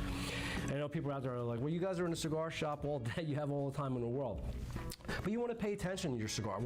Even at work, when we smoke cigars, I don't want it to go out on me like 10 times because we're talking to people. You know, we're busy doing things. It's tough to enjoy that cigar when you're at work. Right, and with the Robusto size, it's a nice kind of small smattering flavor. Great You know that all ring too well. gauge, burns nice and cool. Oh, you know what, chat too? I just realized I'm in the middle of this video. Let me move myself. We just want the video anyways. We don't need the all the extra crap off of that. So, boom. There we go. That looks a lot better. What do you guys think? Cramming myself a little bit more over now. There we go. I think that looks better now, chat. What do you guys think? Now I'm not over the video so much. Let me do the other one. It'll be like this too. One size. But you know, it's sometimes people are intimidated by even a 50 or 52 ring gauge. So they see a Toro and they see a Robusto, then they see the Corona. Like, you know, they're easy. Rolls down to our first band there too. So, you know, and honestly, I'm looking at it, I think the Corona's. And honestly, I gotta say, so far, I've definitely got the hits of the cedar, or not cedar, sorry, the cinnamon, the coffee, leather. I have got some roasted nuts as well too. I'm not getting much of this pepper though. I'm not really getting much of the pepper notes right now, which is, I'm not gonna lie, not opposed to that. I'm not always a big fan of that one, but I am getting. I think I'm getting something around here, around like this, like kind of like anise, or how do you say, anise or whatever it is, black licorice, and molasses. Now normally I'm not a fan of black licorice, but in a cigar, it's tolerable. I think it's the smokiness that comes from that. It's very approachable for people to look at because it's not an intimidating size. Yep. Even getting used to holding a cigar in your hand, if you've never smoked cigars, or maybe if you're a former cigarette smoker, you know, even a Toro in your hand feels gigantic, right? Where a Corona to me is a very approachable, elegant size. You know, when I first started smoking cigars, Without being too small, like a jumped all over cigarillo. the place, I really did because I really didn't know. Like honestly, a cigarillo, I feel like it's too small to start with. Those are just nice, like if you're walking about, you know, on vacation, you're enjoying your walk or on a hike or something like that. You want a cigar with you, and you don't want something too big, but you want a little something cigarillos are perfect for that, you know, or just even the smaller, really small, you know, kind of like just the small sticks, as I like to call them, the ones that aren't supposed to be like actually a cigarillo, but they're still an actual cigar. We just clip the end and boom, perfect, perfect size, right? The Macanudo Cafe quart, that is a perfect size one for going on a walk like that, right? It's just super tiny. It's got great flavor, and it honestly smokes very smoothly when you're on a walk like that. Exactly what I was doing. But I did gravitate towards Robustos. Right. And just for the very reason we're talking about today, because I wanted to test the blend, but I didn't want to commit to a big size for a multitude of reasons. Yeah, the room note In reality, still very to me, subtle, it very fit the pleasant smelling, criteria very of floral ring scented too, size, actually. Shorter, I would be done with it maybe 40 minutes, depending on the blend. But for me, like, I think any of the three would work. If somebody's more adventurous and they really think they're going to like the blend, and they're like, well, I'm going to give this a test run on the weekend. I'm going to be sitting back with a couple friends, having a couple pops. You know you're going to have time. Maybe you go to get the Toro, right? If you're going to be sitting at home, maybe out back on the deck. Look at the Peterson while we're smoking the cigar too. I'm going to throw this on the tray. We got our raw tray right here. Things to do, walk So I'm your going to just kind dogs, of grab a whatever you little might bit. do. We throw it into the You only pipe. have a limited amount of time. That's where a Corona Robusto comes in. You're back there by yourself. You have 30 minutes to give. It gives you a clear indication of the blend without overcommitting size-wise. And one more thing, if you're a newbie, I'd probably avoid smoking a Perfecto or a Figurado shape at first, just because you don't want to cut the cigar wrong. You want to make sure you light the cigar properly. You want to have a nice burn on that cigar. Yeah. And sometimes The that big ass Perfecto handful shape, on the tray should definitely fill up my Peterson. It's Right, the Peterson challenging. holds a It's challenging. fuckload of tobacco. By the way, great advice. I thoroughly agree with that. I mean, how many times have people, you know, because it attracts the eyes. You see this Figurado Perfecto, it's a beautiful shape. Obviously, you talk to your tobacconist and you want them to kind of walk you through it. That's fine if that's what you want to do. But I agree. I advocate kind of staying away from that because there could be a lot of user error. Remember, how many times you see people don't know what end to What end cut, cut or light, what the right. light, should I cut the foot, should I cut the head? So it just brings up more challenges. 1 second here, chat.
Messaging to the lady really quick.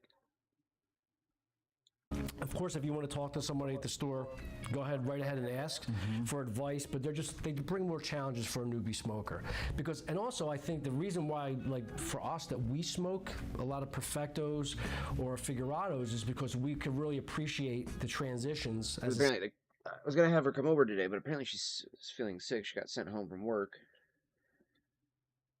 and she was still offering to come by afterwards. And I was like, "Well, I am smoking a cigar at the moment. I know that would probably make you feel worse at the moment." So I'm like, I'd rather like to be able to get a chance to air it out than before you come by, so you don't just get sick from the smell of that. So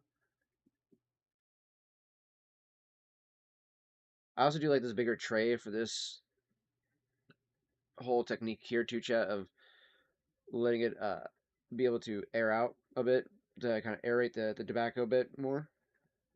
Because this raw tray has way more room than my my little Rick and Morty tray did, and so I can actually spread out the back a little bit more. I'll let it to dry and oxidate a little bit more, so that way when I go to load it up, it actually loads up a little bit nicer into the Peterson there. And I gotta just kind of taking the tobacco and working it through our fingers here a bit too as well. It's kind of dried out a bit.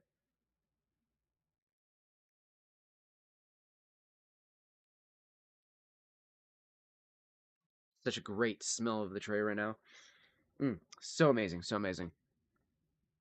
And then I'll throw that back into the bag once we're all done with whatever part I don't need. Seasoned smoker. As a new smoker, I think that might be lost in you for smoking the blend for the first Oh time. man, look how perfect that If you want is. to smoke a straight cigar, or what we call parejo, as opposed to a shaped cigar there, gives you a truer essence of the blend. It's less complicated. And then if you discover you like the blend and you want to get into it a little bit more, you really want to experience transitions, then you get into the perfecto or figurado shape. I think that's the way to do it. So that's sound advice coming from you. I'm gonna go ahead and take off this first band here, chat. Oh yeah, because the band was getting a little warm underneath there, so I'm glad I did. Thank you all for joining us. Drop us a comment. Let us know your favorite size to smoke. But before we depart, make sure you hit that like I'd say my favorite smash the size has got to be subscribe either button. Robusto or double Robusto. It's really hard to choose between the two because I like both, honestly, chat. I think both wrap sizes are really nice. I like a Robusto and a double Robusto. I do like a Toro, don't get me wrong, I like a Toro. But I think a double Robusto is that perfect in between a Toro and a Robusto. So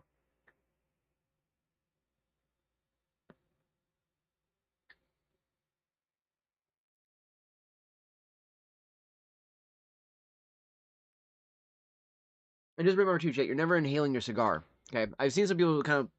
I had a comment the other day that I ended up deleting because I thought it was dumb as shit. Somebody was like, "Oh, you're not a real cigar smoker. Because a real cigar smoker would inhale their cigar," and I was like, "The fuck are you talking? Get the fuck out of here!" So yeah, I deleted the comment. I thought it was absolutely stupid. I could have used it, I guess, for a teaching moment, but honestly, one of the dumbest things you could do is inhale your cigar. It's a very harsh smoke. It's meant to be only out on the palate, meant to be absorbed in the mouth and then blown out. That is how it's meant to be done. Okay. I'll just open up my curtain a bit more. A little bit more light.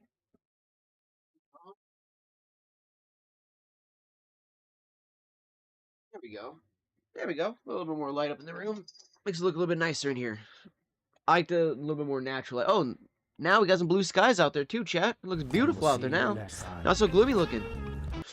So yeah, this is the whole cigar thing. And so the one I wanted to go with, the how to pick out in a shop. This one I think is actually really important for you guys. For anybody new smoking cigars in the chat, or anybody who's thinking about trying out cigars, again, 21 or older.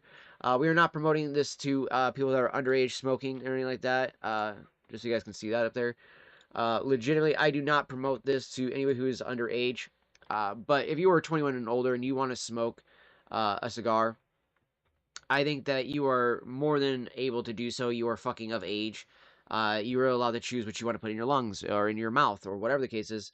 Whether if you want to start smoking actual cigarettes, then I recommend please do rollies. They are the only one I would actually recommend for you to do if you're gonna do something like that. Where did I put my band bag yet? Gotta add this first band to it. So yeah, here's the Cameroon one right here. Here's the Cameroon, double Robusta one. So boom.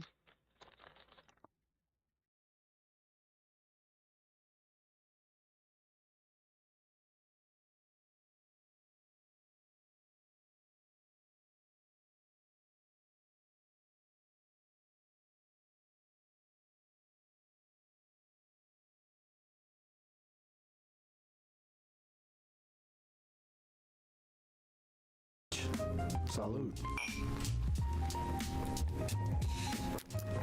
So Foch, Yeah. I remember when I first started smoking cigars, and I could Yeah, clearly very nice, remember pleasant room walking note. into a walk-in humidor for the first A little time. too much right next to and it. I was really nervous. Oh, yeah. You're right, because like it's overwhelming. And they always drink a I didn't libation know with what it. I was doing when I, you I think had a beer is there's okay so with many the cigar every choices, once in so a while. I many do like a brands, cigar with the beer, so but much to look honestly, at. It was almost like I just enjoy a almost cigar by like itself. It's definitely intimidating. Right. But for my first time walking in the humidor, I don't even think I talked to the guy or Nah. behind the counter. kind of. Like you avoid eye I contact. avoided everybody. Right, and you're just picking a cigar at that point based upon the aesthetics, Right. the look, the band looks pretty, this color of wrapper looks okay. Right. You don't have any rhyme or reason unless you ask, which we always talk about on the channel. Right. Don't be afraid to ask. Correct. But Exactly. I Yeah. have to say, Yeah. You can't learn without asking. You know what I mean, Chet? So you got to be able to ask these questions and be able to feel good when you ask, these questions about, like, hey,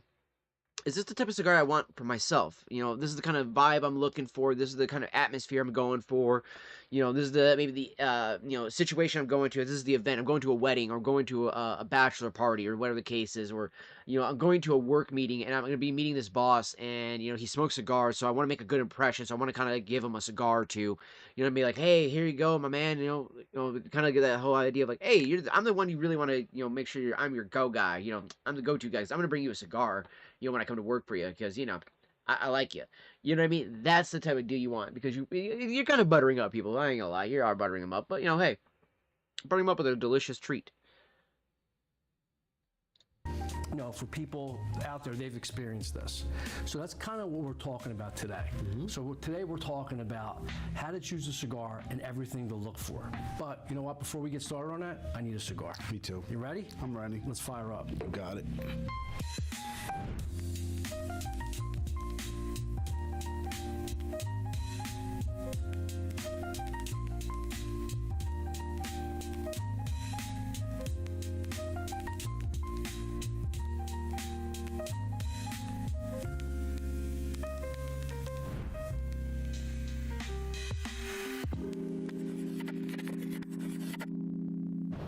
So I guess the number one rule is ask questions. I think Absolutely. that's the most important thing to keep in mind, because I know for myself, I'm not speaking for you, I was petrified to ask questions. So was I. Because I didn't want to ask the wrong question. Right. So I didn't even know where to start, what the right question was. Yeah. But honestly, it's really easy. Be honest with your tobacconist. Sure. You go into a shop, let them know.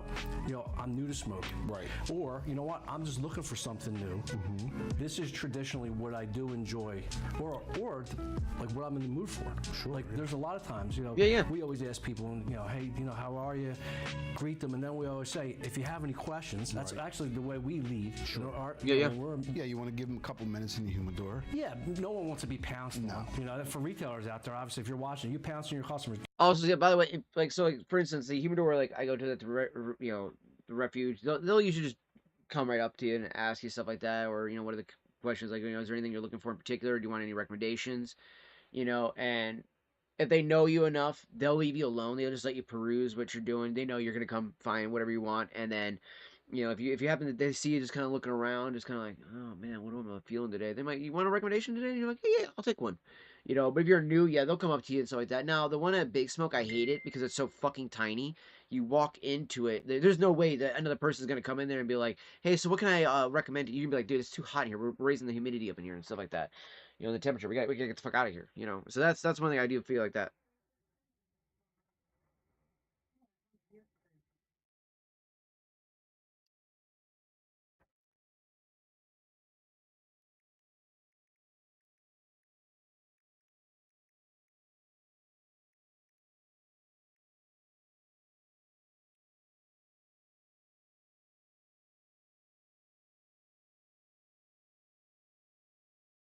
Mm.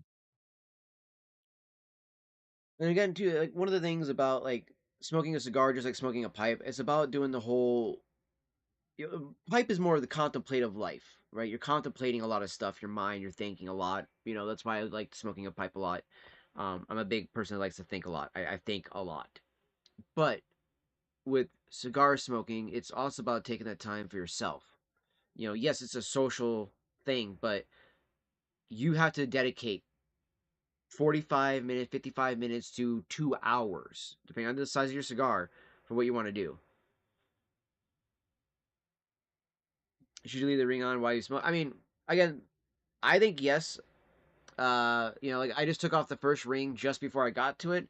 This has 2 rings, so on these guys, it's kind of like this one here. Obviously, you're gonna take that foot off, the cap foot, or the foot cap, I should say. This one right here.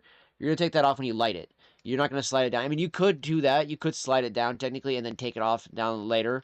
But you smoke just before the band, and then you're going to pull it off. That's usually what I would recommend.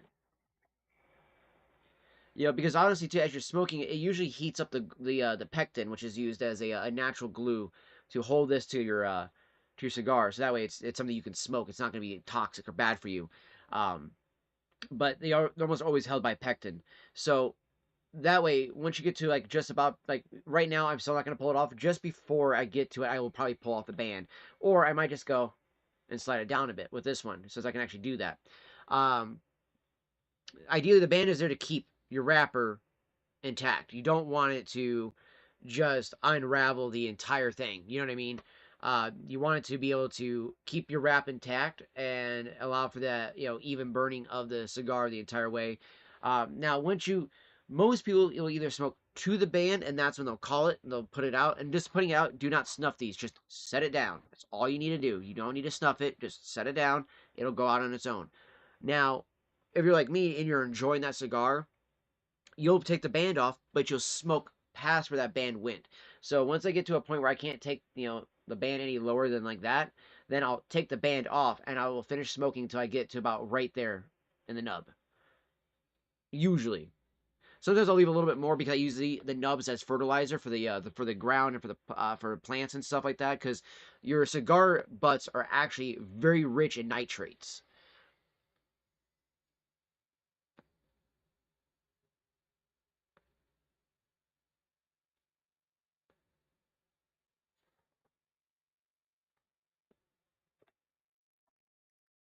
And since I have an actual nice cigar ashtray finally, I can just let that sit over there versus just having to rest it on the refuge cigar torch that I have here. I actually have it sitting on the my AJ Portfolio cigar ashtray that I got. So it's quite a nice one. So I didn't expect it to be here that soon.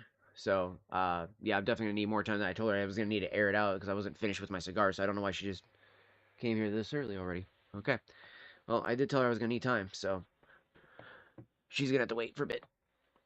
But yeah, no, you don't want to smoke the band. There was a craze. I actually was watching Cigar Daily, and there was actually a thing where he was talking about it, and there was apparently a craze at one point in the community where it was like you're smoking the band. Now, there are bands that are made by some rollers where the band is actually made out of a tobacco leaf that you can technically smoke while it's on there, so you don't have to take it off. Whether or not that affects the taste of your cigar, you be decider of that. But ideally, you're supposed to take your bands off, like when you're smoking a cigar like that. So,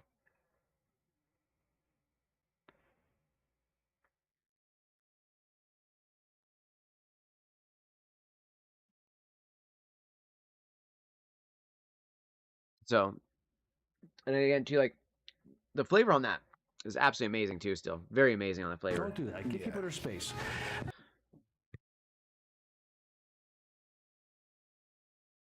But, I think the best question you could say as a retailer is, do you have any questions? If you have any questions, let us know. I agree. Yeah, you want to ask the conversation. And then on your tobacconist if behalf, you have questions. That's when it's your opportunity. And again, people sometimes will be like, they almost get insulted when we ask them that. They're like, no, I've been here many times. I know what I'm Bam. doing. Perfect I'm not still. trying to insult your cigar, knowledge. Right. I'm just saying you never know. And that's the other thing too, is you want to smoke this slow and even like that. You don't want those weird points. Now that can happen if you have a bad draw. That's not on you at the end of the day. So just know that I've had this issue myself with bad wrapping of a cigar, and you're enjoying it. You look at it, and you're like, why the fuck is this weird pencil tip going on? And you're like, I'm smoking it slow. What's going?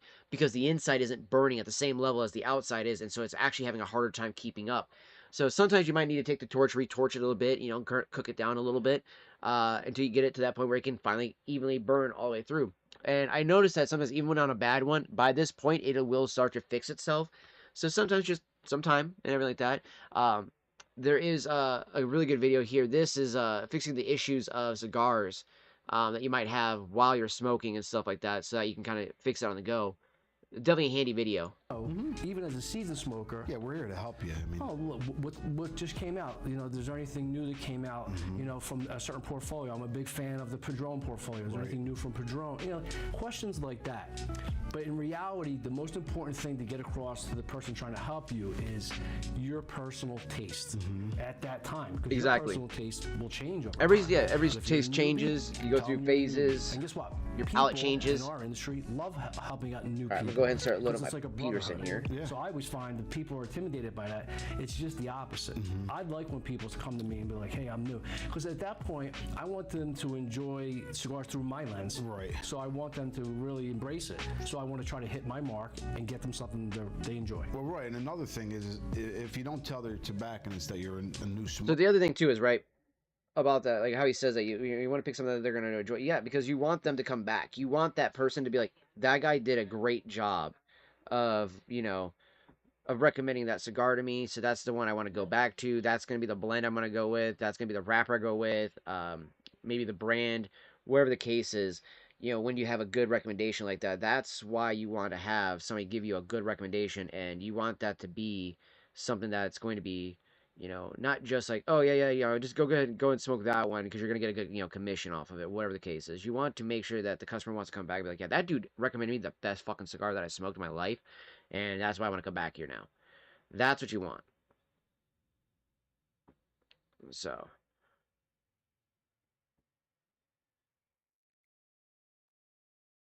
Okay. Peterson pipe is loaded. I'll go ahead and throw the excess of this evening that I did not use back into the bag.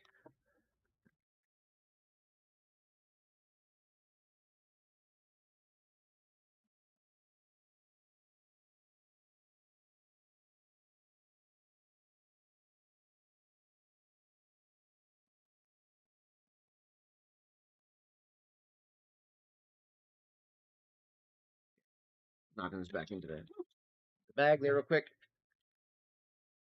Go.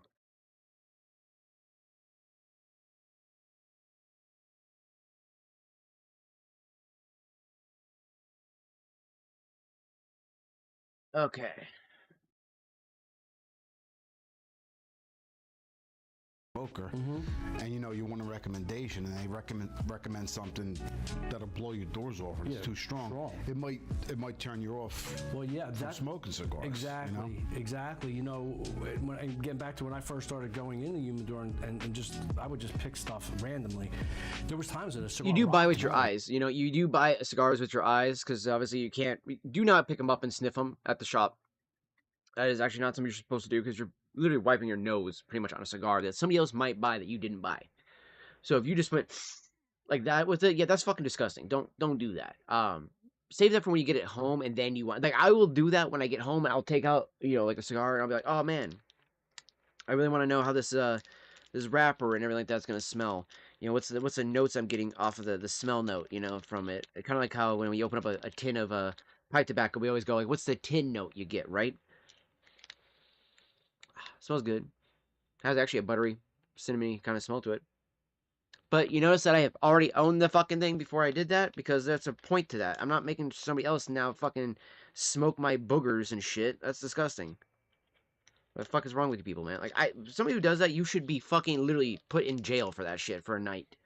You should literally have to go to jail for a day for doing that dumb shit.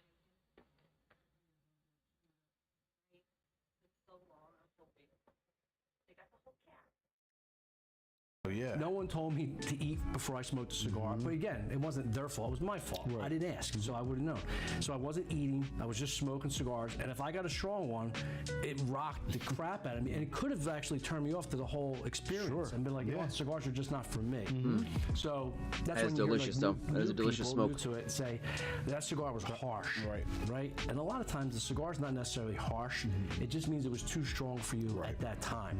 So the most important thing to keep in mind is ask questions. Yep. Right? I mean, that's a great rule, and it covers a lot of different bases when it comes to Sure. And let them know. Listen, I'm new to smoking, or hey, I'm a seasoned smoker, but I like this, and this. Right. Because if you give like a tobacconist an indication of what you already enjoy, they basically give you a roadmap.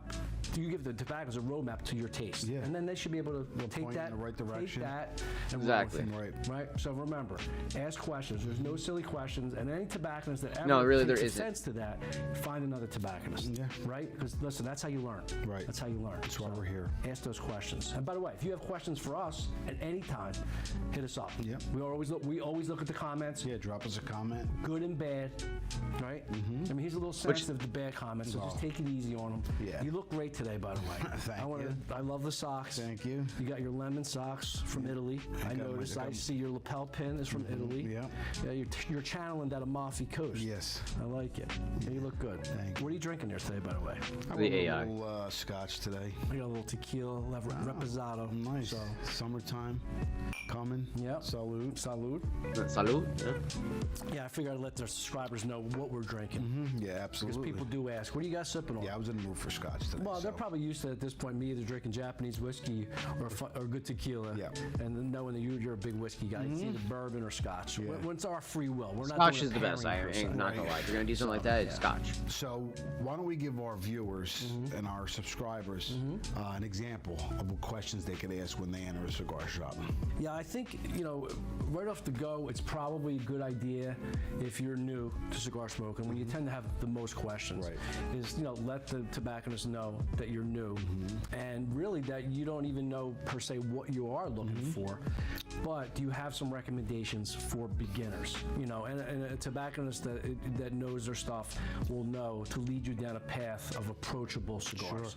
Because as we said, you don't want to scare someone off the whole cigar culture by Exactly. recommending anything too strong. Right. You should.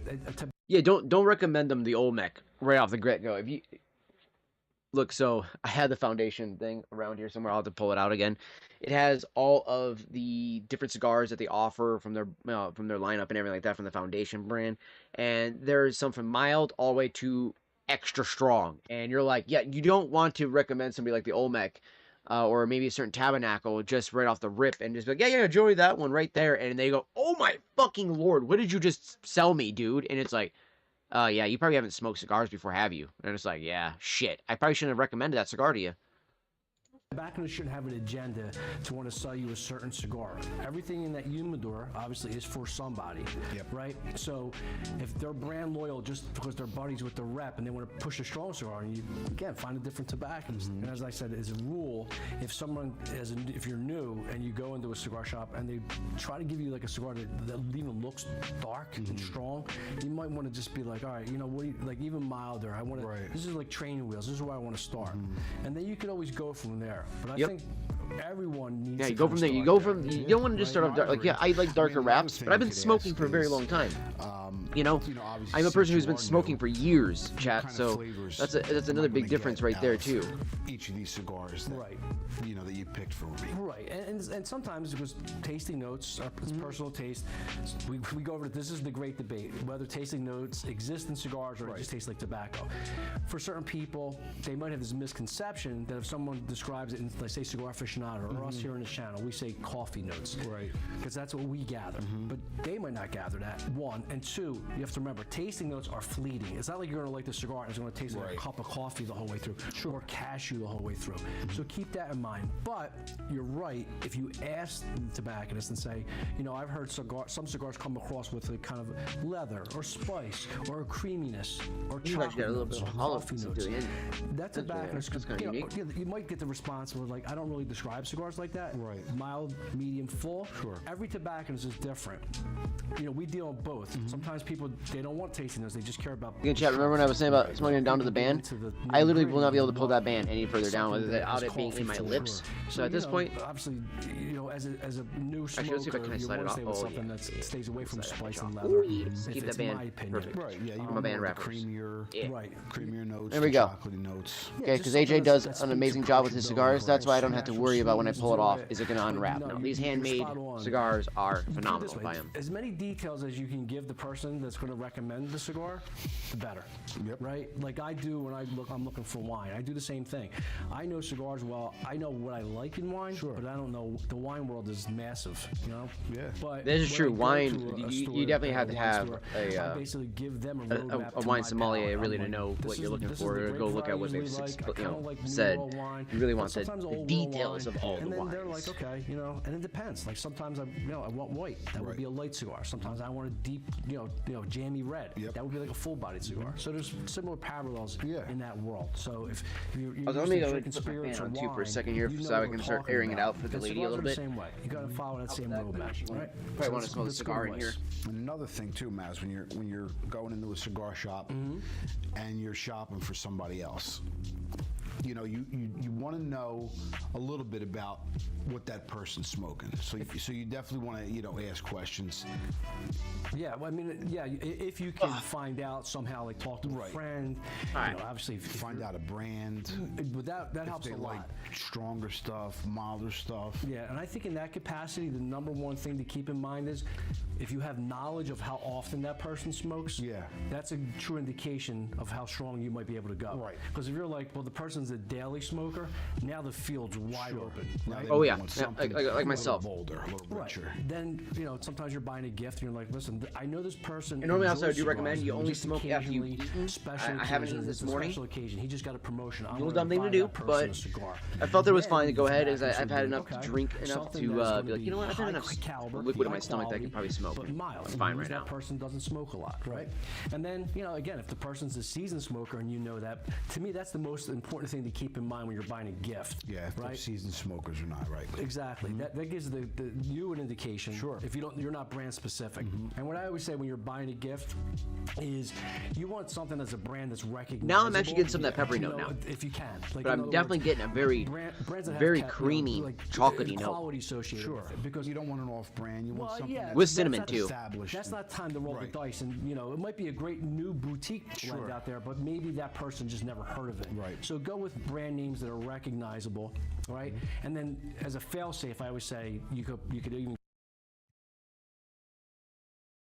One second, chat.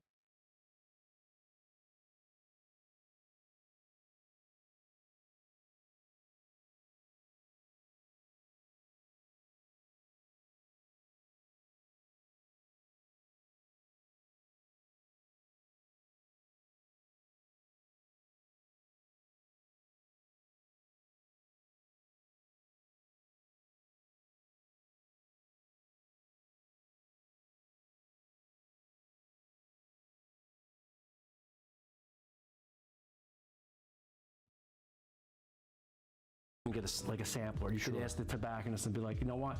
This way I can't miss my one mark. second. I want an assortment of maybe 5-6 cigars. Right.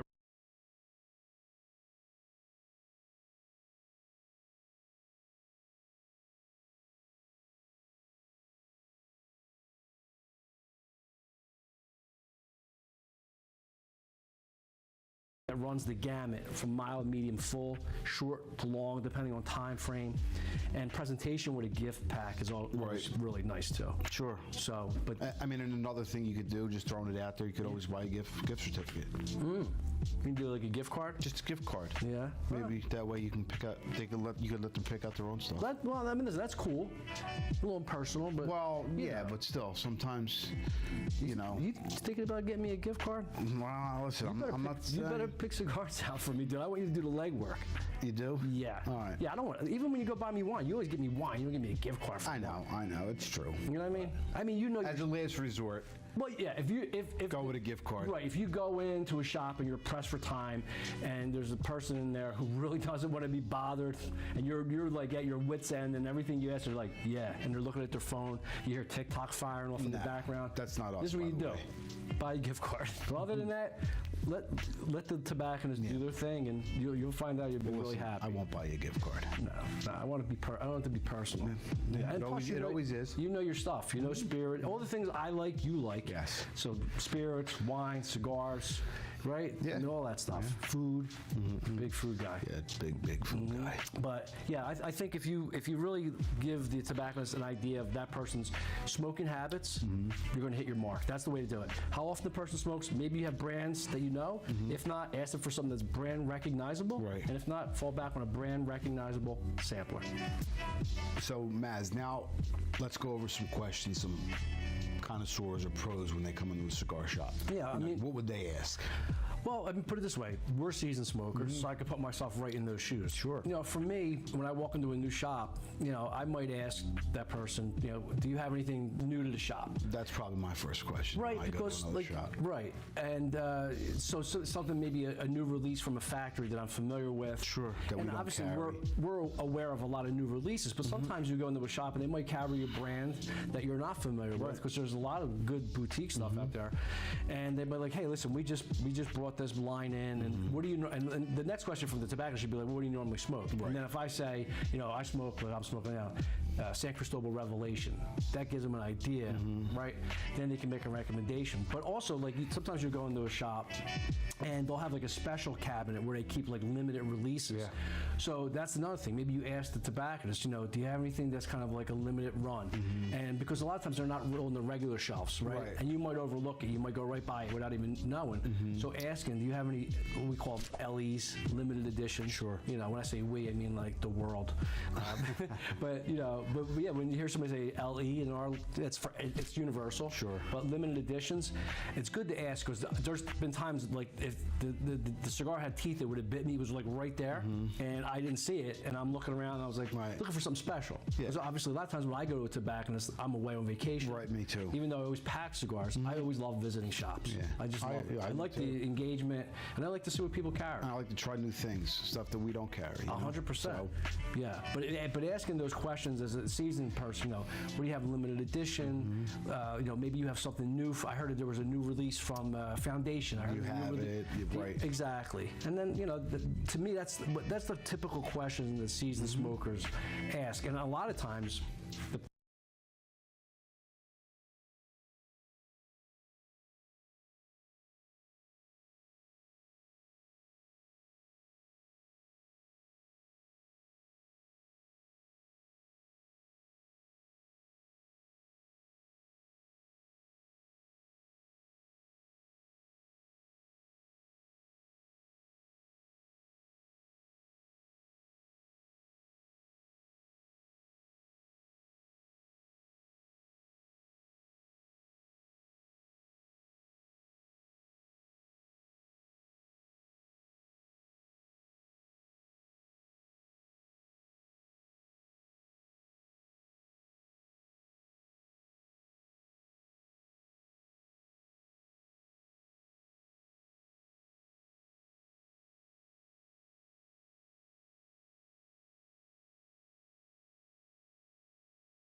Oh my god, I've been talking. My microphone was muted this entire fucking time. Oh my god.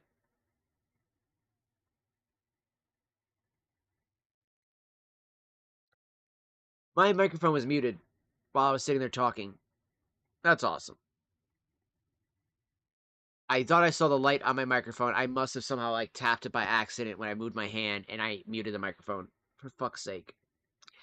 Anyways, I'm gonna go ahead and wrap it up there, guys. I appreciate everybody for hanging out with us today. Yeah, I'm just now massively annoyed that I was just saying all that without the microphone being muted. Yep. And a whole little bit that I don't even want to re-go over it. I don't even care at this point because I'm just so annoyed by that. But yeah, I will see you guys later on, probably tomorrow, most likely, I would say, or either Monday. We'll see what happens, guys. But I will be back then. I'll post on Discord and X. So be sure you're in the Discord link. If you guys don't have that, should just be. I do believe I can use this to activate the. There we go. Good. Do the same thing over here on Steam. So this way you guys have the Discord link. Come join in the community. You can also follow me over on X as well. And that is also where I'll be posting whether or not I will be live as well. Yeah, trust me. No, Becky. I know. I felt so stupid there, dude. I was like, are you kidding me? I just said all that and my microphone wasn't unmuted. Yeah, that's. I mean, the only other time that will happen is if like I'm talking and it looks like there's no audio coming out and like the microphone is unmuted. Oh, that's because the fucking NVIDIA broadcast breaks the fucking microphone and then decides that I will no longer be heard by anybody. That's fucking lovely.